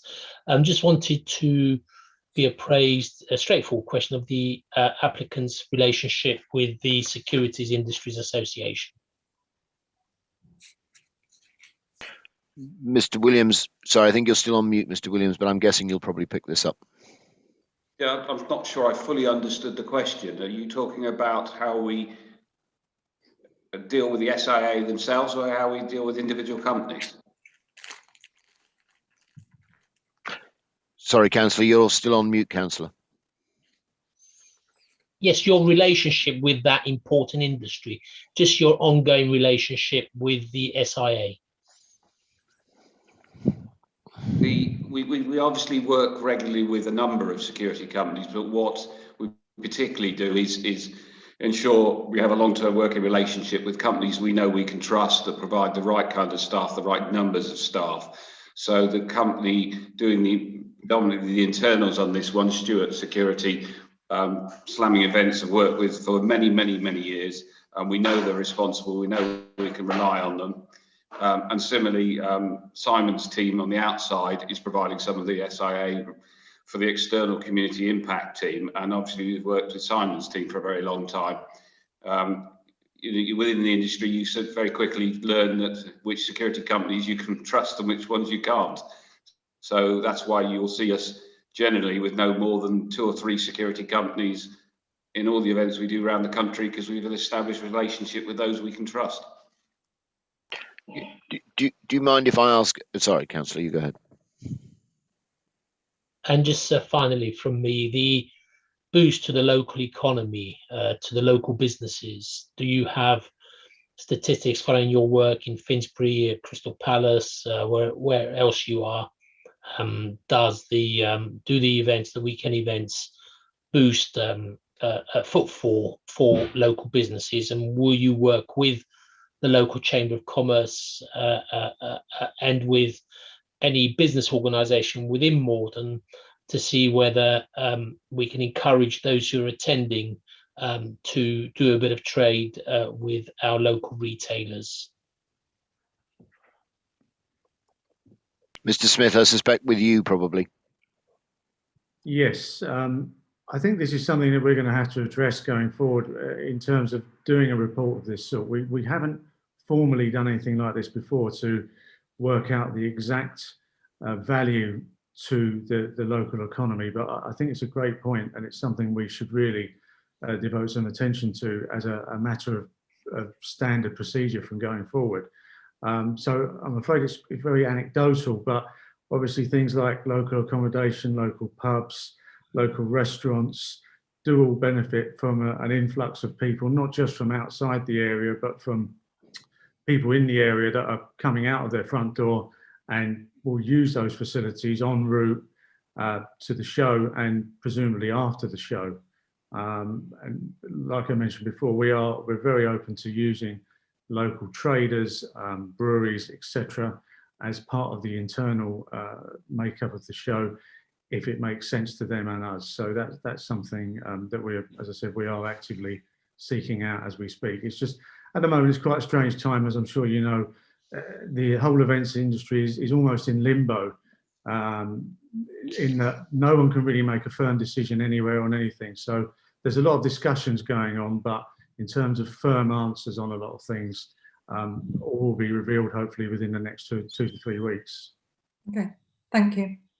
Do you mind, Councillor, if I just pick up the point that was directed toward Mr. Williams, just in answer to the Councillor's first question? We really have to. Sorry. Okay. I have a quick question myself as well. So. That's fine.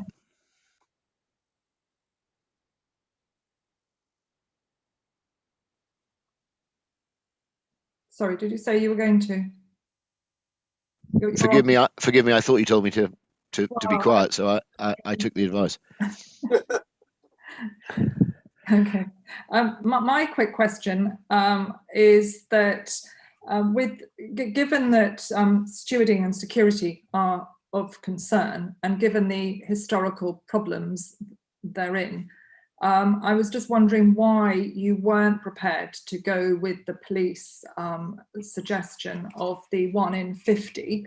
And I know you have agreed another point that they had on the 1 year limit, but it would seem sensible to look at that again, the ratio that is, because you mentioned that you'd done a risk assessment, and I just wondered what that was, and whether in fact following the police with the 1 to 50 might be more suitable, and whether you can comment on that. Yeah, well, Councillor, let me pick up that point to start with, and then perhaps Mr. Williams and Mr. Goddard will come in on the ratios and the detail. And forgive me for this, but there is no dancing around this. We don't feel that the ratio that the police are proposing is fair, proportionate, reasonable, or appropriate. We feel that they're citing, as they do, as evidence in support of a 1 to 50 ratio, an event called Garage Nation, without any reference to our previous historic events, doesn't support their proposition. Now, of course, when you come to retire, you may be against me on that point, but that's, in a nutshell, and without wanting in any way to be rude, that's the point here.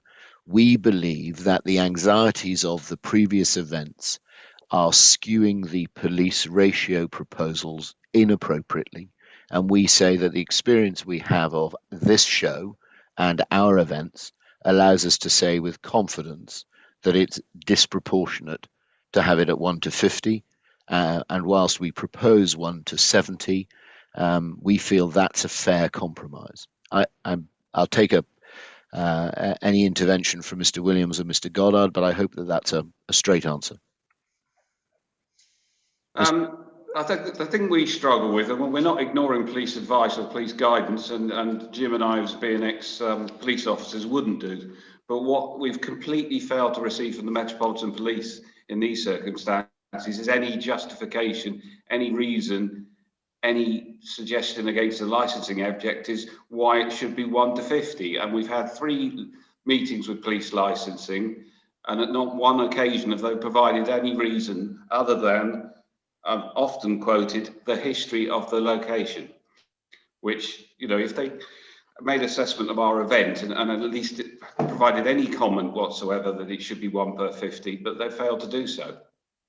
We've said 1 per 70, as Matthew said at the beginning, but that's quite a generous amount for most events. We did have to look around for some time to find an event that was 1 per 50. We've never been required to do that by any license anywhere in the country before. And the 1 per 70 is higher than any license condition we've ever been given in all the events we've done. So I'm still waiting for the Metropolitan Police to justify the 1 per 50. Well, perhaps they might do later. Okay, I can see. Mr. Goddard, did you want to add to that? Yes, Chair, one of the things I will just put in place is my tasking is to evaluate the crowd safety and crowd dynamics of any event. And in doing so, I put together a review of the known and anticipated behaviours of the audience, the demographic, the age and the experience we've had from running previous events of a similar nature, using a similar type of genre and a similar type of audience. Our crowd statistics, or sorry, our crime statistics, all the events we've run previously around London of a very similar nature event are very low. And as we said, the Metropolitan Police will be able to verify that. The audience we are aiming for and attracting is a very different audience to what was being discussed previously. And the point I would put in place is that whilst putting together crowd safety plans and crowd management plans, which I do for all of these events, I will put an evaluation in place for what are the skill levels of the staff we're using versus the known behaviours and anticipated behaviours we're facing. The evaluation of that shows then our crowd plan and our security plan, which is why we put in place the figures we have. Our security levels are based on the known variables that we have and the actual figures we have and the statistics we have. What we're asking for is, if we needed to have a higher level of security or stewarding than any other event we've ever previously ran, we need to understand what that is based on. So if there's evidence-based process for us to work on, which changes my demographic of my audience, which changes the known behaviours of what we're going to be facing, I understand that totally. But at the stage I'm working for the moment, that is solely based on what we know and what we understand from everything we've put before. And I'll ask that be the overarching piece of evidence we will look at, which is what we use for statistics. Okay, thank you. Do you have any other questions? I can't see any on the screen. So I will now call on the responses from the authorities.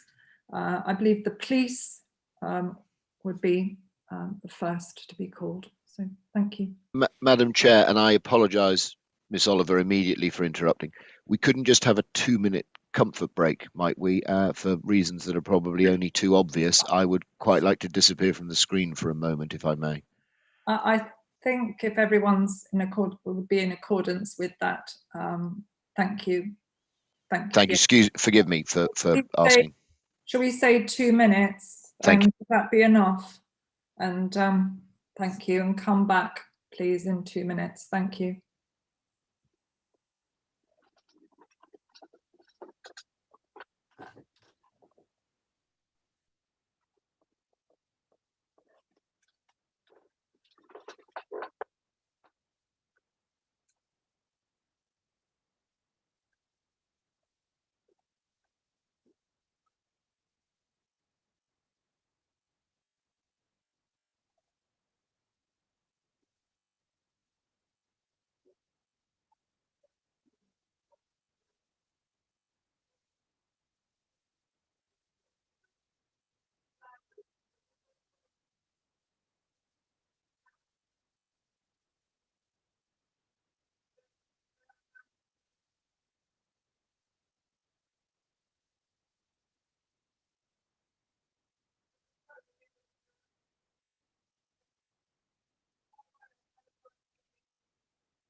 Okay, is everyone ready to restart? I think we've got most people back. Thank you, Mum. I'll start then, I think, in that case. If you would, thank you. Thank you. You have our written representations at page 61 of your bundle, and they are supplemented by the statement of Inspector Bob Whitehead, which is at your page 69. He, as you will see from that statement, is an officer of some 22 years service and 20 years experience in public order. So I would ask that that statement is given some considerable weight. In light of the fact that you have that material, I will attempt not to be repetitious in my submissions, but you will have seen that in effect, there remained at the beginning of this hearing, 3 key issues between us and the applicant. One, in relation to capacity. We say that this event's capacity ought to be capped at 5,000 attendees rather than the sought for 10,000. Secondly, the duration of the license, and I'm grateful for the concession that has been made in that regard, that in fact only a 1-year license has now been is now being applied for. And thirdly, the ratio of SIA provision. We say that as a minimum that ought to be 1 to 50, but whatever minimum you decide ought properly to be enshrined as a condition. The other conditions have been agreed between us and the applicant as a result of productive discussions that have taken place between us, and are as of an email that was sent by Mr. Phipps yesterday at 15:09, which I understand has been included in your agenda 6. So in relation to capacity and the SIA ratio, we maintain our objections, and we maintain that a cautious and prudent approach is appropriate in this case. And that there are very real concerns, particularly in relation to crime and disorder, but also public nuisance. And you will be well aware, and it's been mentioned at some length, that the most recent similar event at this location was Eastern Electrics in 2019, at which significant difficulties in relation to crime and disorder arose. And in my submission, there ought to be a wariness on the part of the subcommittee of the confidence with which the applicant submits that they can differentiate between the proposed festival and that which has gone before. In our submission, it's very difficult to be that confident of that differentiation between what are on the face of it very similar events. They are proposed to take place in the same location. At their essence, they appear to be very similar music festivals and are likely to attract a similar demographic in terms of audience. It may not be entirely the same, but there is likely to be a significant overlap in that audience. The lineups concern the same genre of music. This is a festival which is marketed as house, soul, R&B, garage and disco, a number of DJs and MCs, a certain degree of dance music. Eastern Electrics featured house and techno music, it featured dance music, it featured drum and bass music, it featured garage music. There is a relatively low, but still in existence, overlap between the artists on the lineups. The promotional material for this festival features a number of photos of young people at the lower age of the age demographic that you have been addressed on. The promotional material, in fact, presents in a very similar way as Eastern Electrics did. As in the case of Eastern Electrics, this is an operator of experience and quality. Eastern Electrics was a well-run, on the face of it, festival, or certainly had a number of conditions that were imposed on it, but problems still arose. So we question the submissions that undermine the appropriateness of using Eastern Electrics in 2019 as a comparator. The applicant seems to reject the practice of comparison, but deliberately illustrates that point with very dissimilar events like Glastonbury or Wimbledon or fireworks. or events which take place in different locations, such as Crystal Palace or Finsbury Park. We suggest that the best and closest comparator to this event is a similar event that took place at this location in 2019, and those similarities are clear. That experience with Eastern Electrics therefore provides what we say is relevant and pertinent background. It informs the risk of crime and disorder and public nuisance. And we say you cannot ignore that context. It also highlights intrinsic problems at this location with large-scale events of that nature. The question for you and your colleagues will be whether this current application adequately meets that risk and those problems. And we say in two key regards, in particular capacity and the SIA ratio, it doesn't meet that, that risk or those concerns. We have set out in our representations the nature of the risk insofar as it relates to crime and disorder. You have extracts from the crime reports of those more serious incidents which arose at Eastern Electrics. The robberies that are detailed there, the stabbing incidents which are detailed there, are obviously very serious and violent crimes. Only the most serious incidents have been detailed in our written representations. As you might expect, there were many more assaults and drugs offences that were reported in connection with the previous festival. Incidentally, it appears that the victims of a number of those offences cross the age demographic. So some were in their 20s. One of the stabbing victims was aged 45. It's also right to note that a considerable number of the crimes that were reported happened on the Sunday of Eastern Electrics, where there was that lower attendance of only some 12,000 members of the public, which is only 2,000 more than the 10,000 capacity which is applied for by this applicant. I don't expect I need to persuade you that crime and disorder of that nature is very detrimental for its own sake, because the injuries that result can be life-threatening or life-changing. But of course, where there is substantial crime and disorder, that results in the diversion of police resources, because they are diverted to deal with the suspects of those offences and with the victims of those offences. So they're no longer there to support the security measures that are in place at the location. To turn to how that history and those concerns map onto what we say about the capacity and the SIA ratio, it's not a case in terms of capacity of saying it's about numbers per se. It's about numbers in the context of problems and the risk of problems arising, as they have done in the past at this location with a like event. It's right to say that the more people that there are in attendance at an event, the more there is the potential for crime and disorder.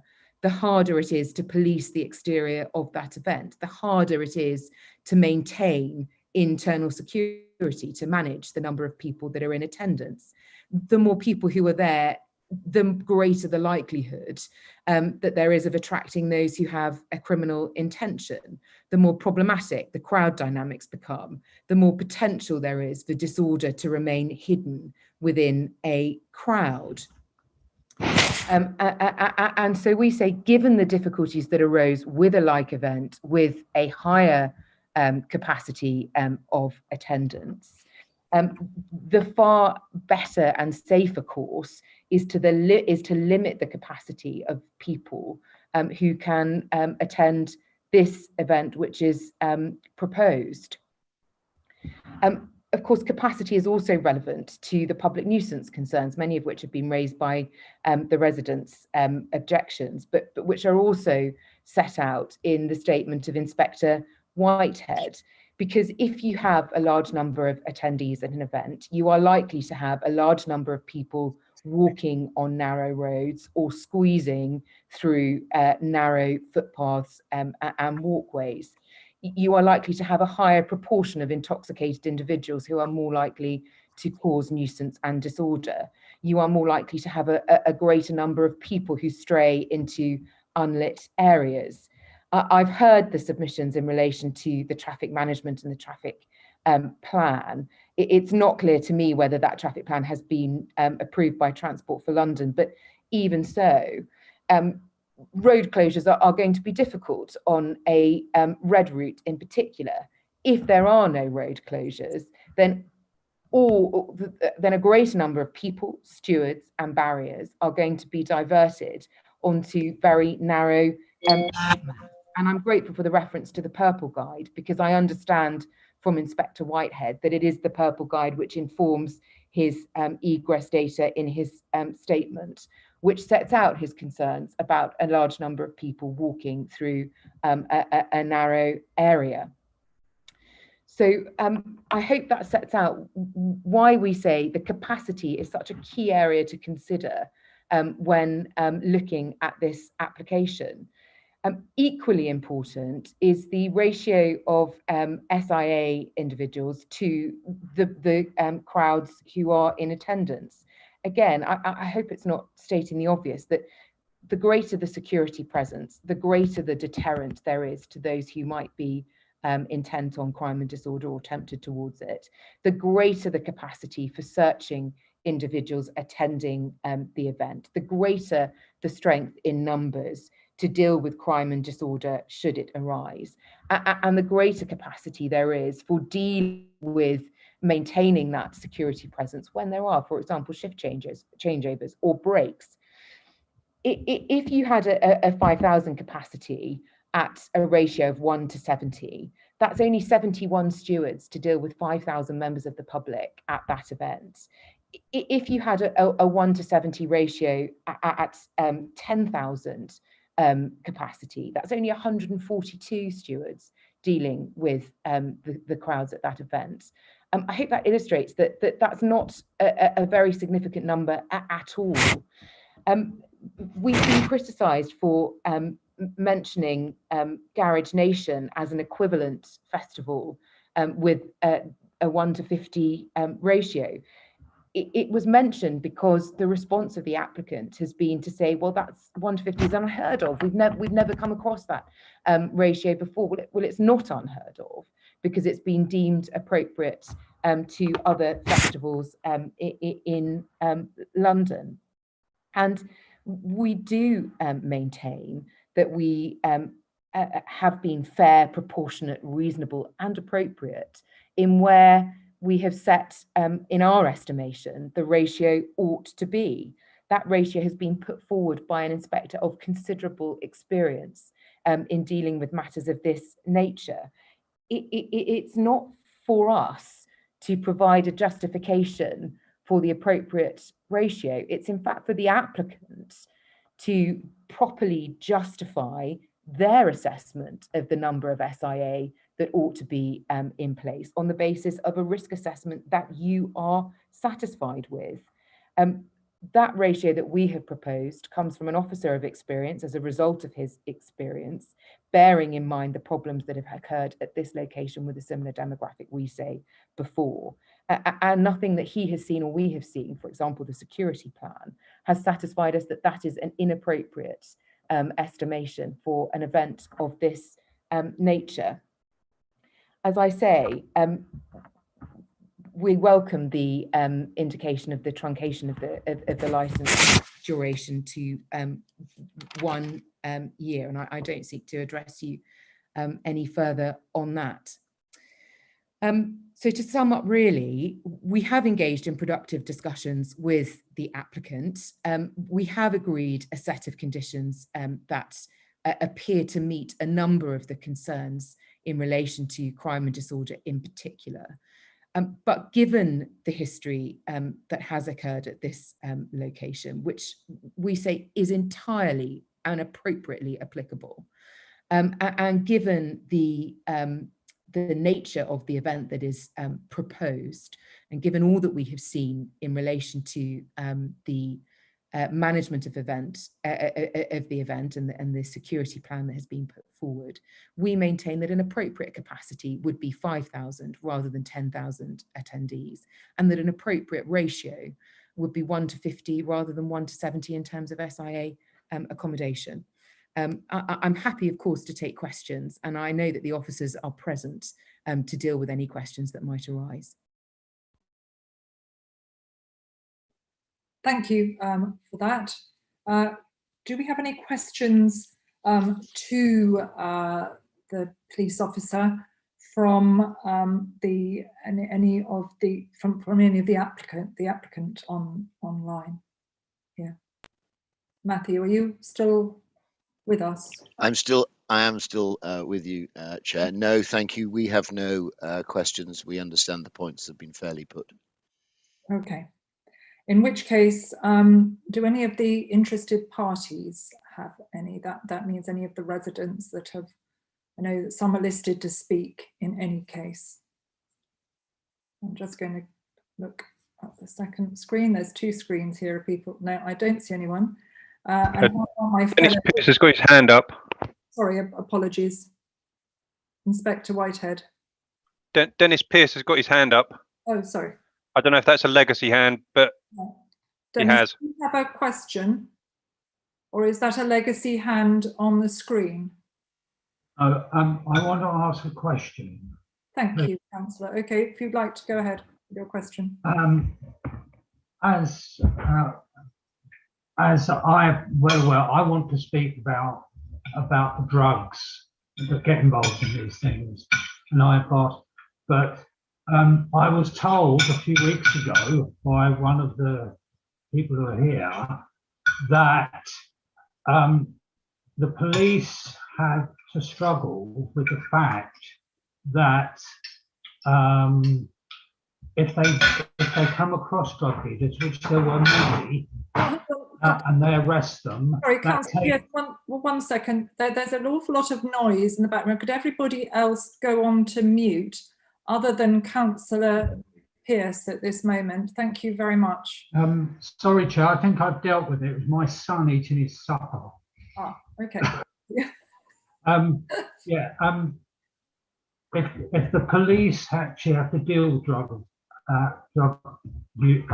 dealers and take them in and arrest them, that lowers the amount of police. Well, maybe it's a good idea to have 1 to 50, because if what you're saying is right, there'll be more stewards to fill the gaps left because the police have arrested drug dealers and got them off our streets.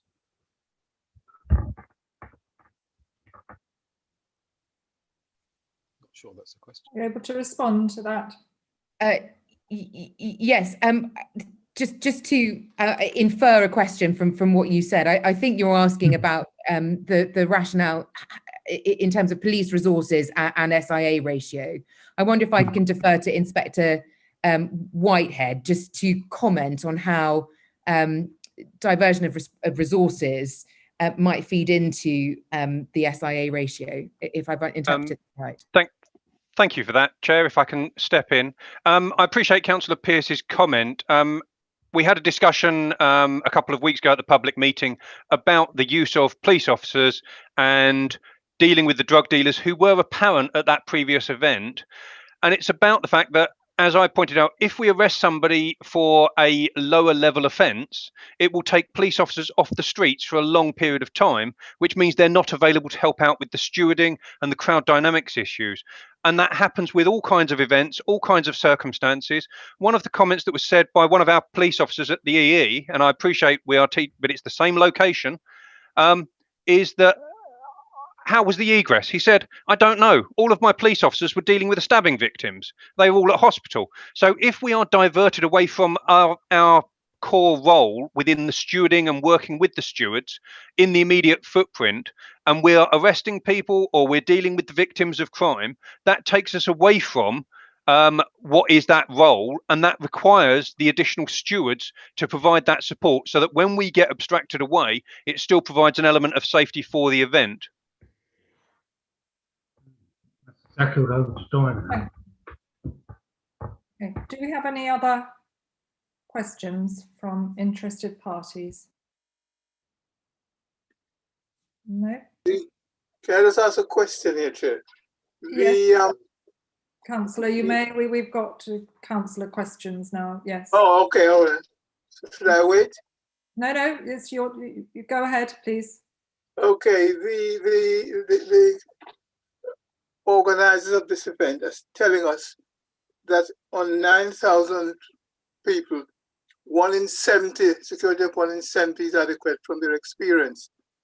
And the police officers are saying 5,000 and it's 1 in 50. How do you, explain that? Are you ignoring the experience of the organizers? Or? Well, let me answer that first. We obviously don't ignore the experience of the organisers. We just disagree with their assessment in this regard. But perhaps, again, I can turn over to Inspector Whitehead in relation to the difference in views between us and the applicant in relation to SIA ratio. I mean, one of the reasons why I'm pushing for that level of SIA ratio is partly the abstractions, as I've said, from the violent issues from previously, but also the large area of the footprint. If you look at a map which I've got next to me, so I'm sort of going to keep looking off to my left, you look at the map of the area, the range that the attendees have to walk to get to the station, the problems with walking underneath the railway lines across a pavement that's only 1.98 meters across, trying to get a large crowd through that and control a large crowd so that they don't step onto the road and cause impact on the road and endanger themselves by stepping in front of buses, all of that kind of stuff. It takes stewarding, it takes staff to look after that. So that's part of the reason why we're pushing these kind of numbers. We've also, as my lovely colleague has said, we've pushed the fact that we've looked at another event that's nearby. It's only a couple of miles away to the next Garage Nation event, and we've looked at their information and their risk assessment. But fundamentally, it comes down to, we're looking at this and saying, if you put 10,000 crowd through that area, it's likely to cause significant problems. Our risk assessment is that 5,000 people with a 1 to 50, which is only 100 stewards at 1 to 50, is actually a much more controllable and will be sufficient. If you had less than 100 stewards or more than 5,000 attendees, we feel that the risk and the endangerment to the attendees, to the wider population, to the community from a crime and disorder perspective and from a public nuisance perspective, we feel that that risk is too great. And at the end of the day, we are the ones who are holding that risk. We are the police officers who are looking after that event. I appreciate the organisers have an involvement in that, but we're the ones who have to pick up the pieces. We're the ones who actually have to talk to the victims and the people who've been stabbed, and we're the ones who have to deal with the members of the public after the event has gone by and try and help them to rebuild their lives. Okay. Thank you for that. Councillor Allen-Brittis, do you have any question?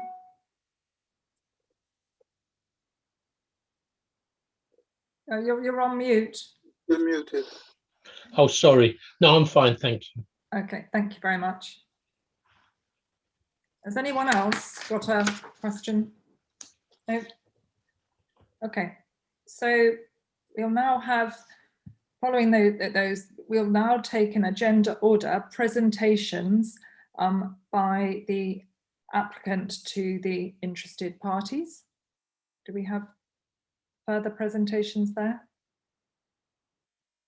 I think we've really been answering as we've gone there. And the questions.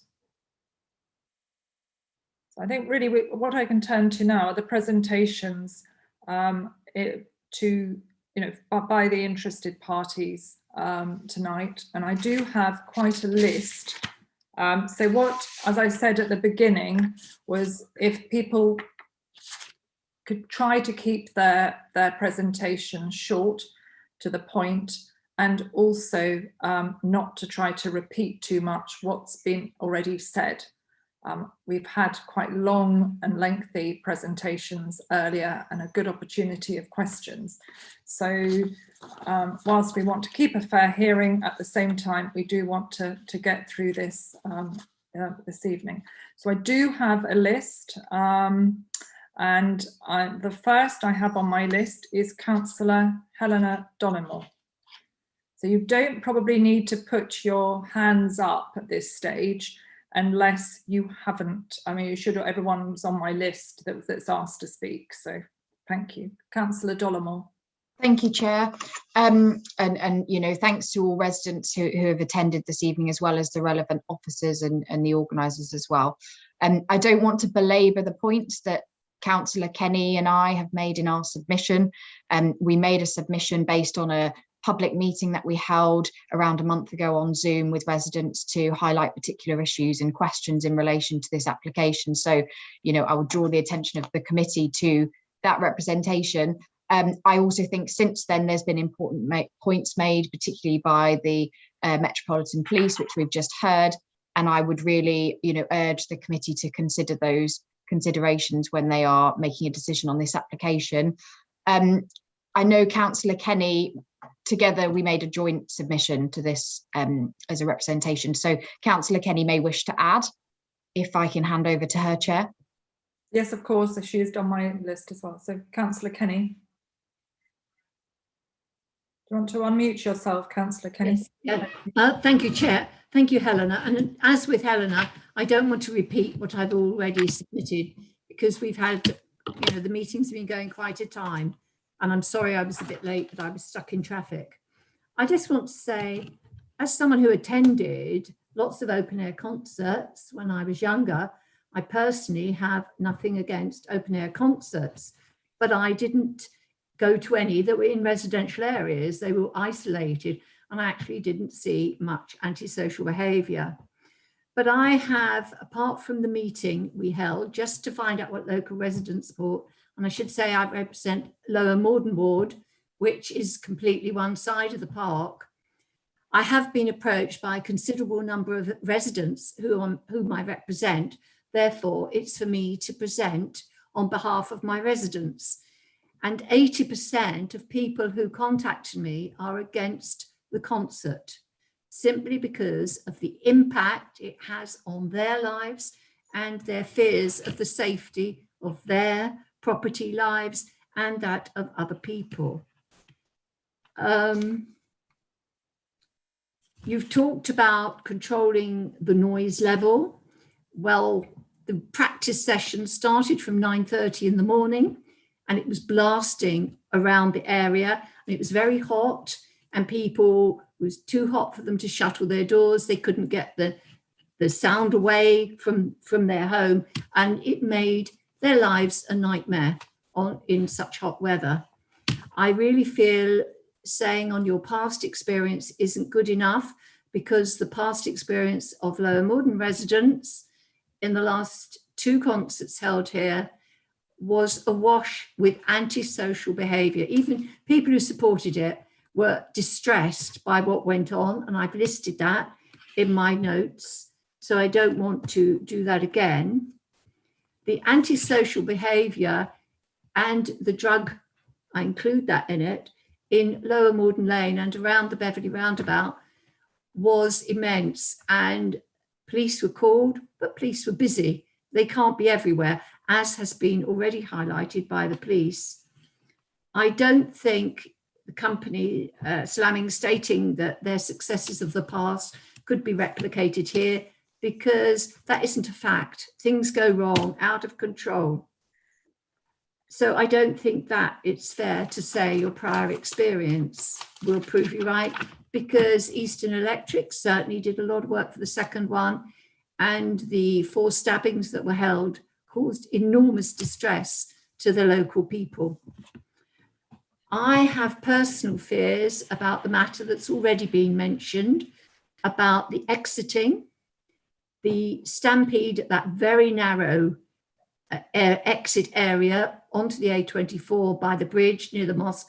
I don't see how you can control it, and people will attempt to leave by other exits, and even if the gates are shut and locked, they'll climb over, they'll get ways of getting round, and that it also causes antisocial behaviour. I travelled on the train one year going the other direction out of Morden from the tube with people who came here to the concert, and they were already, as they say, tanked up. The carriage floors were awash with bottles of spirit and cans of beer. So they've drunk a lot before they get there, and they'll be drinking during the day. And at the end, if they're not leaving as smoothly as they like, then it is a huge concern. So I think the safety at the end of the concert is of huge concern, and the impact on local residents. And also I fear, and it's been a lot in the press lately, the safety of females leaving the park in the dark, whatever lighting you have, whatever time you remove it. I know Morden Park very, very well as a dog walker. It has lots of shrubs, there are a lot of quiet places, and I don't see how, with your ratios, you're going to be able to monitor it all. And I think your lack of female stewards for concern for females attending the concert is inadequate. And I am concerned that the priority is to hold the concert over the concerns of my ward, Lower Morden residents, who really feel 80% of those who've contacted me, not on the Zoom meeting we had, who've contacted me by phone or email, are against the concert. It is damaging their weekend in very many ways that I've listed before. And I just think you need to look at areas that are less residential than ours. Having said that, I used to go to concerts, but it has been pretty horrific, the two we've had here. Thank you, Chair. Thank you, Councillor Kenny. And I will call on Councillor Nick McLean. Good evening, Madam Chair, members of the subcommittee. I'd also like to welcome the residents who are attending tonight. I wish to put on record, firstly, that I endorse the comments already made from the Metropolitan Police as the responsible authority, and Councillors Dollymore and Kenny. I too have received similar level of residents who have contacted me who do not want this event to go ahead.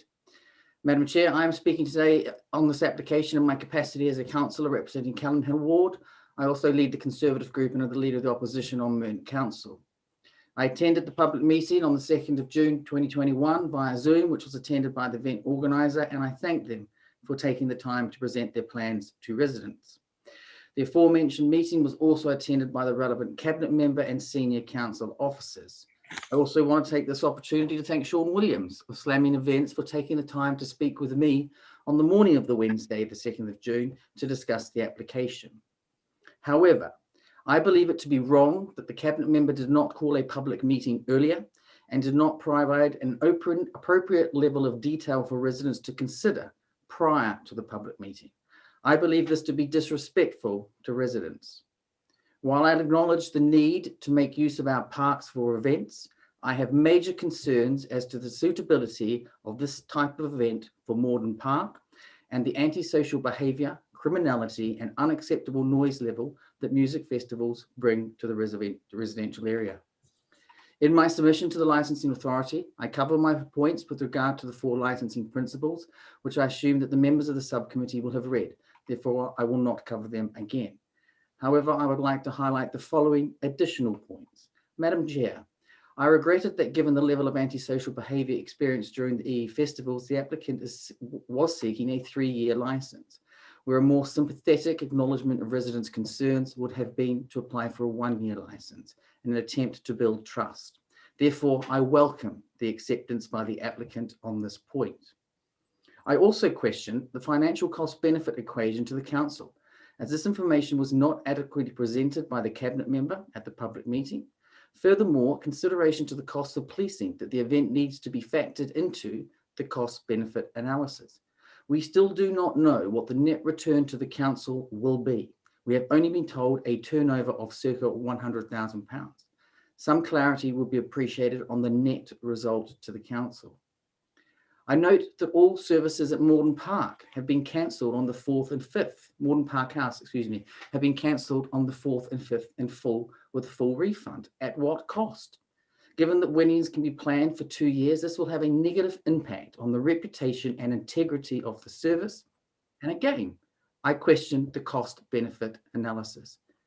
Madam Mayor, should the members be minded to approve this application, I would ask that you take note of the police's conditions of the capacity of the event to be limited to 5,000 attendees per day and the SIA staff at a 1:50 ratio. The police have clearly suggested these conditions because they consider them to be necessary. The applicant has talked at length about their confidence that their event will be different to that of the EE Festival. So why not accept the outstanding police conditions, demonstrate to residents they can deliver and build trust? The reason I suspect is that it makes the event economically unviable, therefore putting profit above the concerns of residents. If indeed it is a long-term relationship with Merton the applicants seek, then surely the applicant should approach the police conditions as an opportunity cost. Madam Chair, Mr. Phibbs says rightly that each application should be treated on its merits, therefore ignoring EE Festival. Well, one could argue that the festivals mentioned, such as Finsbury Park or Crystal Palace, should therefore have no bearing on this application. My point is that you can't have it both ways. Madam Chair, the EE Festival had 64 conditions placed on it, and we still had severe antisocial issues, including 4 stabbings. The EE Festival was actually well run, and I have no reason to suspect that the applicant will not operate a well-run event. But even with the conditions being delivered, the event could not be made safe, nor the antisocial behaviour halted. Given the evidence of previous music festival events, there has been large-scale public nuisance and antisocial behaviour. This directly leads to whether this type of event is suitable in our residential area and at this site. I firmly believe it is not. Thank you. Thank you. Can I now call on Councillor Pearce? Yes, thank you, Chair. I have been very concerned. As a councillor over 23 years, I think it is our duty to, and we owe a duty of care, not only to the residents who pay their rates, but also their children. I've been involved in education in this borough most of my 23 years, and I think that exposing, as was happened in the past, around these events, not in the, I know from personal experience, my son and his friends saw cocaine being taken at the last event, and they assured us that there would be no drugs. They wouldn't be allowed in. Well, they did get in. What makes this organisation think that they can stop all drugs? But it's not the drugs inside that I'm concerned about. Youngsters below the age that are allowed in here, 13, 14, 15, 16, they are drawn to these events, even though they can't go in, they're outside, and they are at the mercy, like they were last year, particularly, of drug dealers. And we have a duty to prevent that. And if the police are too busy, they've got too many people to look after, then the more stewards, i.e. 50 to 1, the better. But the police are the ones who can drive the drug dealers away.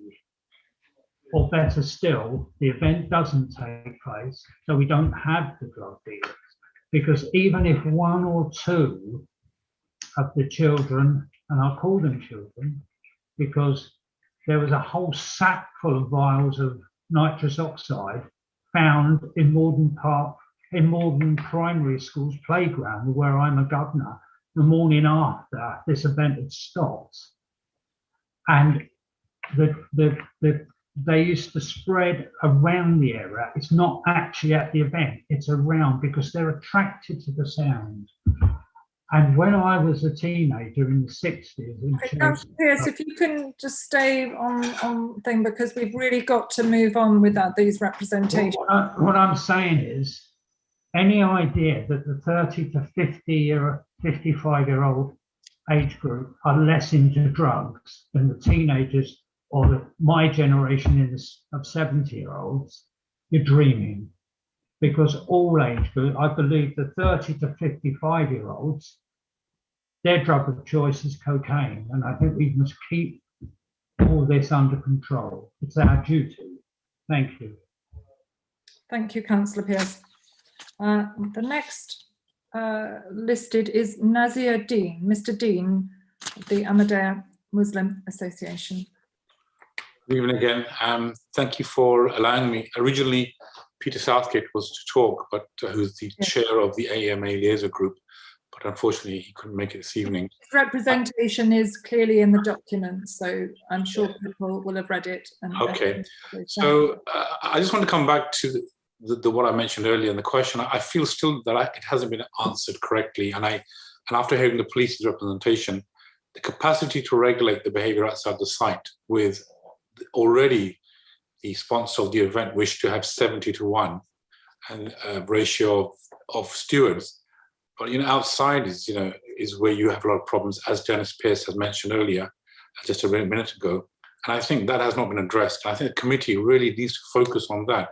Within those, within the entrances, you controllers going in, but what goes on outside is a custom. I mean, as we heard, the legal advisor to the sponsor saying the customers. I mean, he obviously was talking about customers, but as Dennis mentioned, there's many others that will come, and I've seen them myself in the last two events. Young kids who are, must be at least between 15 and 16 or even younger, who are dressed up to be attracted to that environment, and whether they come in or not, they wish they wouldn't be allowed, but they are outside, and and the police will have its hands full, I feel, and whatever regulations anyone private company can have, I doubt it, but the behaviour outside that needs to be regulated. And I don't think that, from speaking to residents who are from our community, we have 33 businesses from Morden roundabout up to the end of from Kenley roundabout up to the end of Morden Parade. They also, some of those businesses obviously will not benefit at all from the event, but they are worried about things. And then you have the mosque goers to our mosque. They also will be perturbed, and we want safety for all of us. So that is something that I think the committee needs to look at and say that is a narrow road.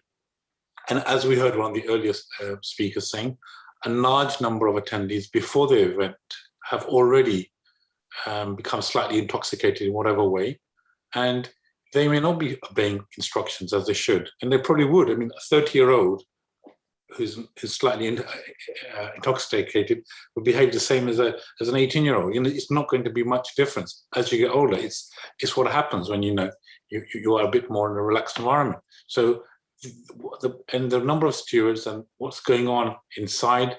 Obviously, the police have made a suggestion that there should be 50-1, but outside, I'm not convinced that we will see safety for the attendees as well as those who live and use the local area, and the neighbours in particular who live around there have had a bad experience, and the committee needs to be wary of that. Thank you. You've made your point. Thank you very much.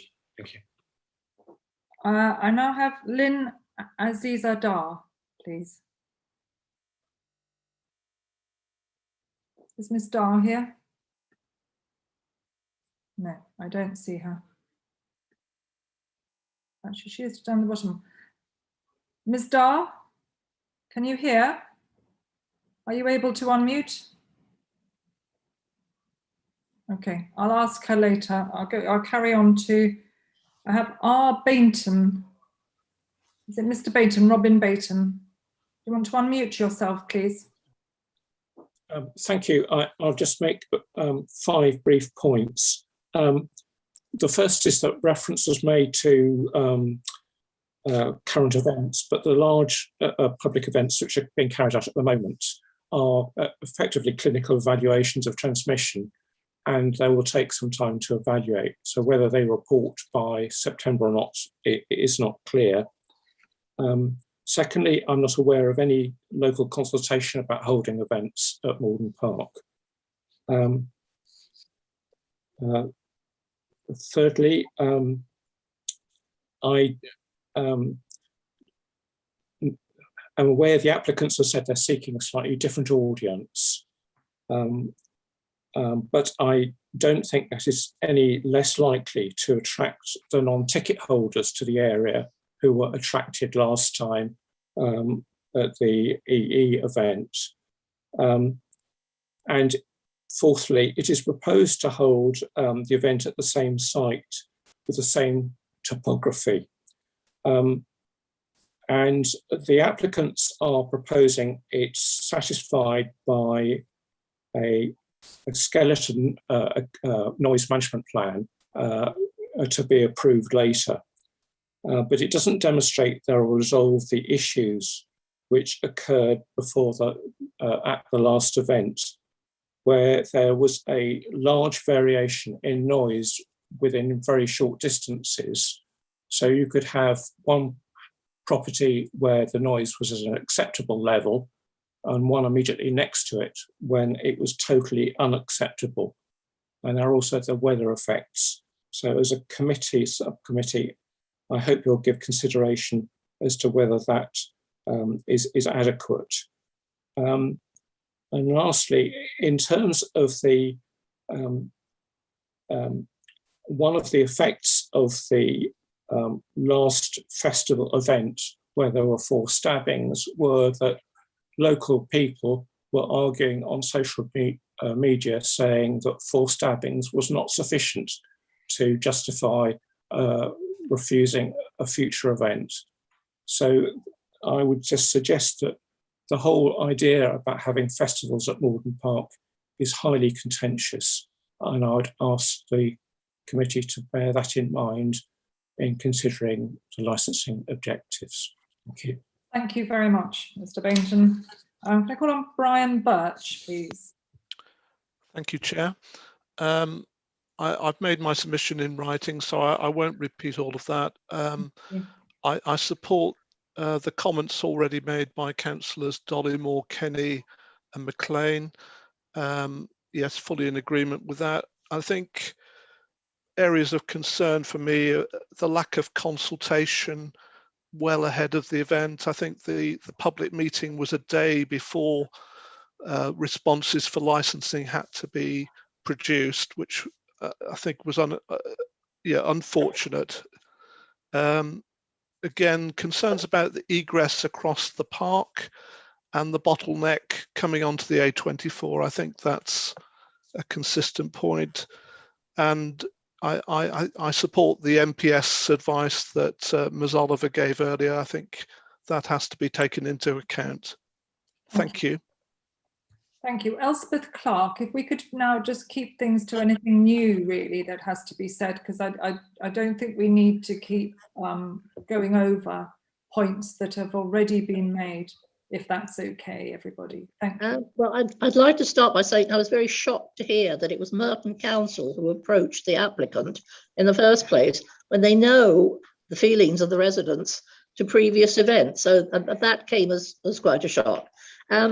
One of the reasons why the MJMK dynamic application was turned down by the licensing subcommittee in 2018 was because, and I quote, "The Morden Park site is very close to a large number of residential properties and the area is almost exclusively residential." Well, this hasn't changed, but the same, we've not moved the park, we've not moved the houses. I know Slammin events is not Eastern Electrics, but the same problems will pertain, including the violence, the litter, the noise. And finally, looking at COVID, infection rates are rocketing. Today, they said there were over 26,000 infections. 2,000 are in Scotland, which are absolutely associated with the England-Scotland match that took place at Wembley, either people who came or people associated with them. And the number of people on ventilators has gone up to 246. So how anyone can even consider allowing a large event to take place, knowing how dangerous it will be, I find quite extraordinary. We've already had more than enough COVID cases in Merton. We don't need to invite any others who could bring more in. Please, on the grounds of common sense alone, refuse this application. Thank you. Okay, thank you. Susan Liang.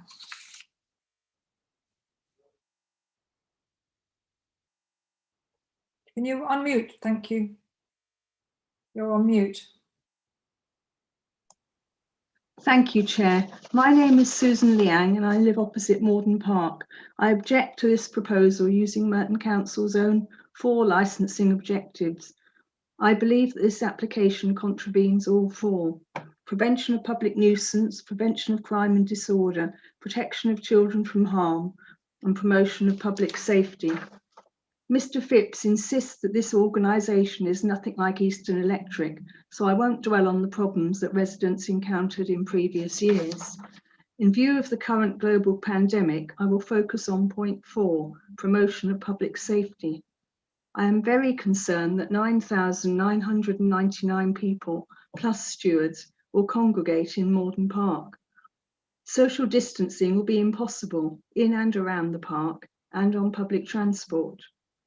Merton Council's Director of Public Health, Dagmar Zoyner, states that most cases in Merton are the Delta variant, which is between 40 and 60% more transmissible than other variants and affects a younger age group. In Merton, the death rate from COVID-19 is higher than the London average, and uptake of the vaccine is lower. The infection rate here has risen recently from 75 to 105.1 per 100,000 population. This poses considerable risk to local residents. Central government have cancelled the proposed lifting of restrictions on June 21st, and there is no certainty that this will happen on 19th of July. I also attended the meeting on the 2nd of June by Zoom with the organisers, Paul Rooney and Sean Williams, who were very keen to allay residents' concerns. However, the proposed main entrance exit is opposite Morden South Station, a narrow gate unsuitable for the ingress of large numbers of people. Bottlenecks will form and increase the risk of infection. They assured us that security measures, noise issues, etc. will be well controlled and pose no problem. Being a tad cynical, we have all heard this before. How can they possibly control behaviour outside of the park, where most of the issues occur? Eastern Electric made the same promises. Morden Park is in a densely populated suburb with a large proportion of elderly and/or vulnerable residents and families who will be put at risk. I'm asking the licensing subcommittee to reject this application to protect local residents and to put their interests first. Thank you for your time. Okay, thank you. Pippa Maisland. Thanks. Well, firstly, I would urge the subcommittee to listen to what Heather Oliver and Bob Whitehead had to say. All I have to add to my submission is a response to what I've heard tonight. So I like what you've said about, this is to the applicants, about seeking to build trust with the community. But I find it really disappointing that when I asked you how your presence would benefit the local community, all that was cited was that those who attend will have a great time. Is that it? You've made it abundantly clear that you want to distance yourself from Eastern Electrics. They came and they left a physical mess, and mentally they left distress and grief. So if you really want to distinguish yourself from Eastern Electrics, I'd urge you to consider further what you're doing for this local community. A hint from me is that local authorities don't have a statutory duty to fund and maintain public parks. So we don't have very much money for our parks. Maybe the applicant could consider giving back in some way. And the final thing I wanted to say is that I have been disappointed with the lack of consultation. Mr. Williams, you emailed me on the 19th of April. You said you'd be back in contact with me. You didn't. I live on the Hatfield Mead estate, which is just over the road from the park. I'm very disappointed that I've not had something through my letterbox about this event. And that's, I think, all I'll say for now. Thanks. Okay, thank you. And Liz Sherwood is also listed if you could keep your comments quite short now. Thank you. Thank you, Madam Chair. As you're probably all aware, I'm Liz Sherwood, Secretary for the Friends of Morden Park, and that's been since 2016. I've made a brief written representation which forms part of the licence pack, so I hope you've had time to read it. As I'm involved with the Friends group, you might be surprised at my support for this and previous large music events. I know how precious Morden Park is, and I'm aware during the lockdowns that more people found the park for the first time and were able to enjoy its wide open spaces and the feel of being out in the countryside. I believe more people came to appreciate having lovely parks within close walking distance. So parks in Merton and elsewhere in London and the UK became very important. I've also, of course, read the representation. Of course, not all events in parks are popular with everyone. We've had in the last few years Oakley Fair, which moved from its usual home in Morden Hall Park. It seemed quite successful, and we hope when things get back to normal, they might return. We've also had Rough Runners in 2019, a bit like It's a Knockout, with many people running around the park and spectators enjoying the fun. But Rough Runners went into administration when the furlong scheme came too late to save them. Most local people would have liked them to return. I'm asked why we don't have the same sort of events which go to Wimbledon Park, but I'm told although all Merton parks are marketed, officers can't make companies go to parks if they aren't in the areas they choose. For example, the open air Luna Cinema is going to Wimbledon Park soon because that's the part the event organisers prefer. We would like something like that in Morden Park, but if they don't want to come here, then there's not a lot we can do. Morden Park is a victim of its own size and location and near to many transport links. It's the biggest Merton-owned park and one of over 100 green spaces managed by Merton. We should all be aware by now that parks aren't a statutory provision and thus have to live within their means and generate income to just stand still and continue. I've been told that the lost last financial year to the green spaces budget was 300,000. In any case, you think, and in case you think it is money for new things in parks, it's just income needed to keep the service going. Morden Park has some wonderful trees, but sadly, none of them are magic money trees. Thus a need for events like this one under licence consideration. This income ensures all Merton parks and green spaces can continue to be enjoyed. Some people in their representations have referred to the section of the park which will be inaccessible for a total of 10 days. If Dino Kingdom, with its perhaps more family-friendly events with 100 true-to-life moving and roaring dinosaurs had come to Morden Park from the 14th to the 30th of August this year, as promised, the same area of the park would have been inaccessible for at least 17 days. See page 17 of my Merton. Due to some of the financial risks and timing of the event, they aren't now coming, but we hope they will come next year. People have suggested that wildlife within the park has been threatened by large, noisy events, but the wonderful little owls haven't been deafened and they still could be heard and seen both during the day and evenings.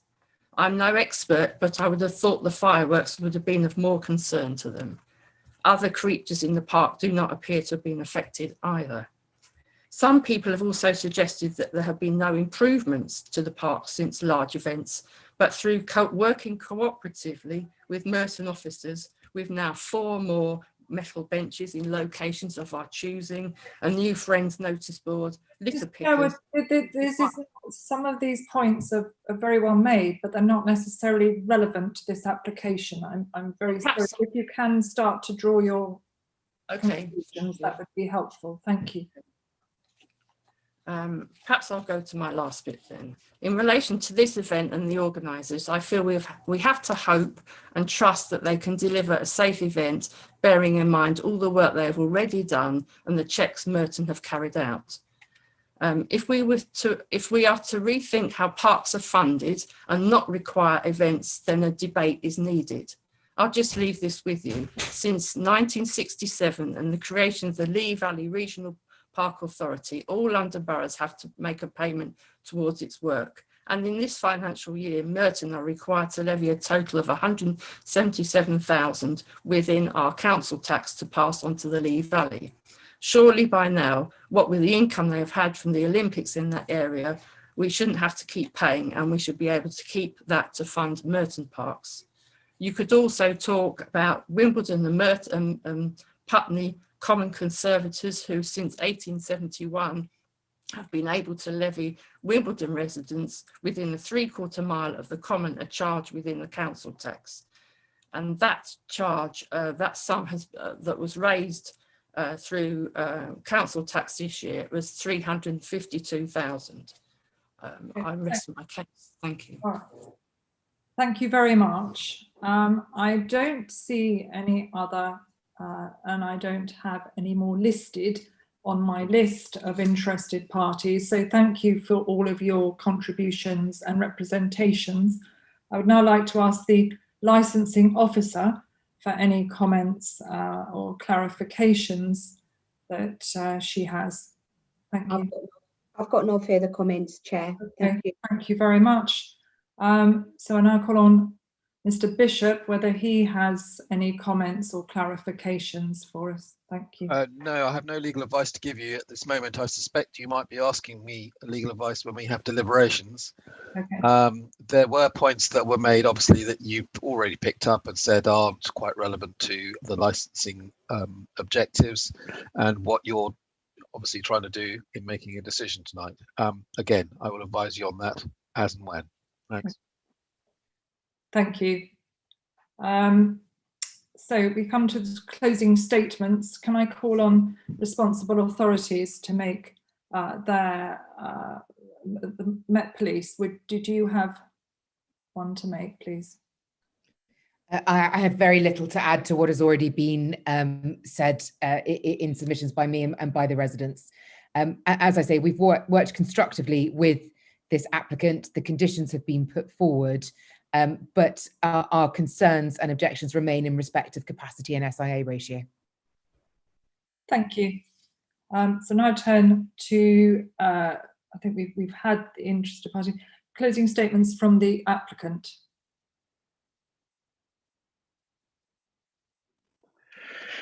Mr. Thank you, Chair. I'm sorry to conform to stereotype, but I'll be a little longer than Miss Oliver, perhaps. But keep your... No, I will go. I've a number. Nearly 5 to 9. Of course, no, I'm respectful of that. So look, my points are these. The first is a question. If not these applicants, then who? And if not this event, then which? Secondly, where is the evidence that relates to this event or this applicant? The leading investigatory authority in the country doesn't produce any evidence about this applicant or their previous events. Now, does that allow the committee in deliberations to conclude that the service hasn't done that investigation? Or does it allow you to conclude that if it has done that investigation, then it hasn't found any evidence to support the representation? Obviously, I don't know, but it would seem one of the two. The summary of the police evidence, I'd suggest, is less people is the best protection against issues or problems. Or put another way, the numbers make, the more the numbers, the more the problems are likely. But when I flag Glastonbury, Wimbledon, fireworks at another park, I'm told that's not a legitimate comparison. I'm bound to ask you, committee, to ask yourselves why that is. When the police find and identify, as they do, Garage Nation, on which they rely to justify their ratio numbers, that's absent any evidence about that event at all. Does that event have problems? Is that a problem-free event? And they rely on that for that point. And that's because, respectfully to the police, they are looking at this application through a prism that I'm bound to suggest is wrong. Council says in her comments it's not for the police to justify their restrictions. Really? That wouldn't seem to tally with section 1.16 of the national guidance issued under section 182, which suggests that conditions should be justifiable and proportionate. And it can't be proportionate absent any evidence. And they say in answer to Councillor's question that they didn't ignore the experience of the organisers. But where is that referenced in the representation or the inspector's statement or indeed in any part of what's been said to you this evening? Indeed, the inspector says quite fairly that in his or the Metropolitan Police's risk assessment, that's what suggests to him that the numbers applied for are excessive. Where's that risk assessment? What's said about the 10,000, it's a passing point, but it is 10,000, 9,999 as a cap. That's to include all staff, artists, stewards, etc. It's not in addition. And what we say about that, and to be fair, Councillor touched on it, it does have a commercial point. Licensing solicitors and applicants tend to avoid commercial points because one is quickly shot down for saying, well, that's no concern of the licensing objectives or barely any concern. But to contextualize it in a sort of fairly open fashion, we propose and are asked to accept 111 conditions, all of which have some form of cost. We have a two-skinned 3.2 meter steel shield around the site because of previous events, no basis on which our previous events would merit that. We have significant investment in infrastructure, stages, marquees, tents, and so forth. We have investment in noise management, traffic management. So it is a question of investment, but it's not a question of investment in order to speculate, to accumulate. It's a question of commercial viability.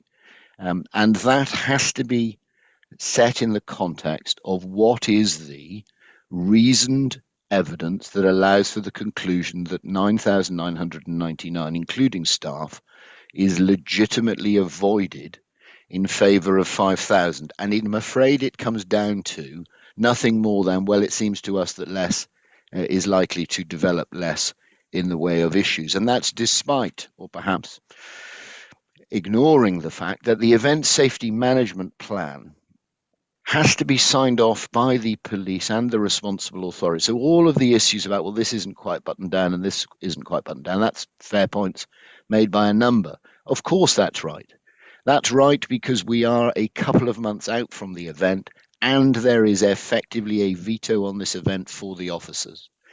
It's also said that there is perhaps something unique about this park or the previous events that prohibits music events taking place here. That respectfully is not a point that we accept.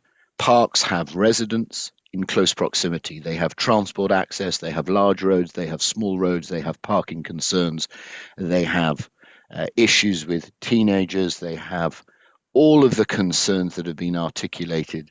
And that applies to all of the parks, I'd suggest, that have the benefit of events of this sort throughout London. One point that caused one of the residential objectors surprise is that it was Merton who were in touch with us, not us who were in touch with Merton. And that was said to be a shock. That shouldn't be a shock. That perhaps is the best way to illustrate that we have here an authority who has been, whichever way you cut it, scarred by a previous event where councillors and residents alike, as well as the Metropolitan Police, cite as the very rump of their evidence their previous experience.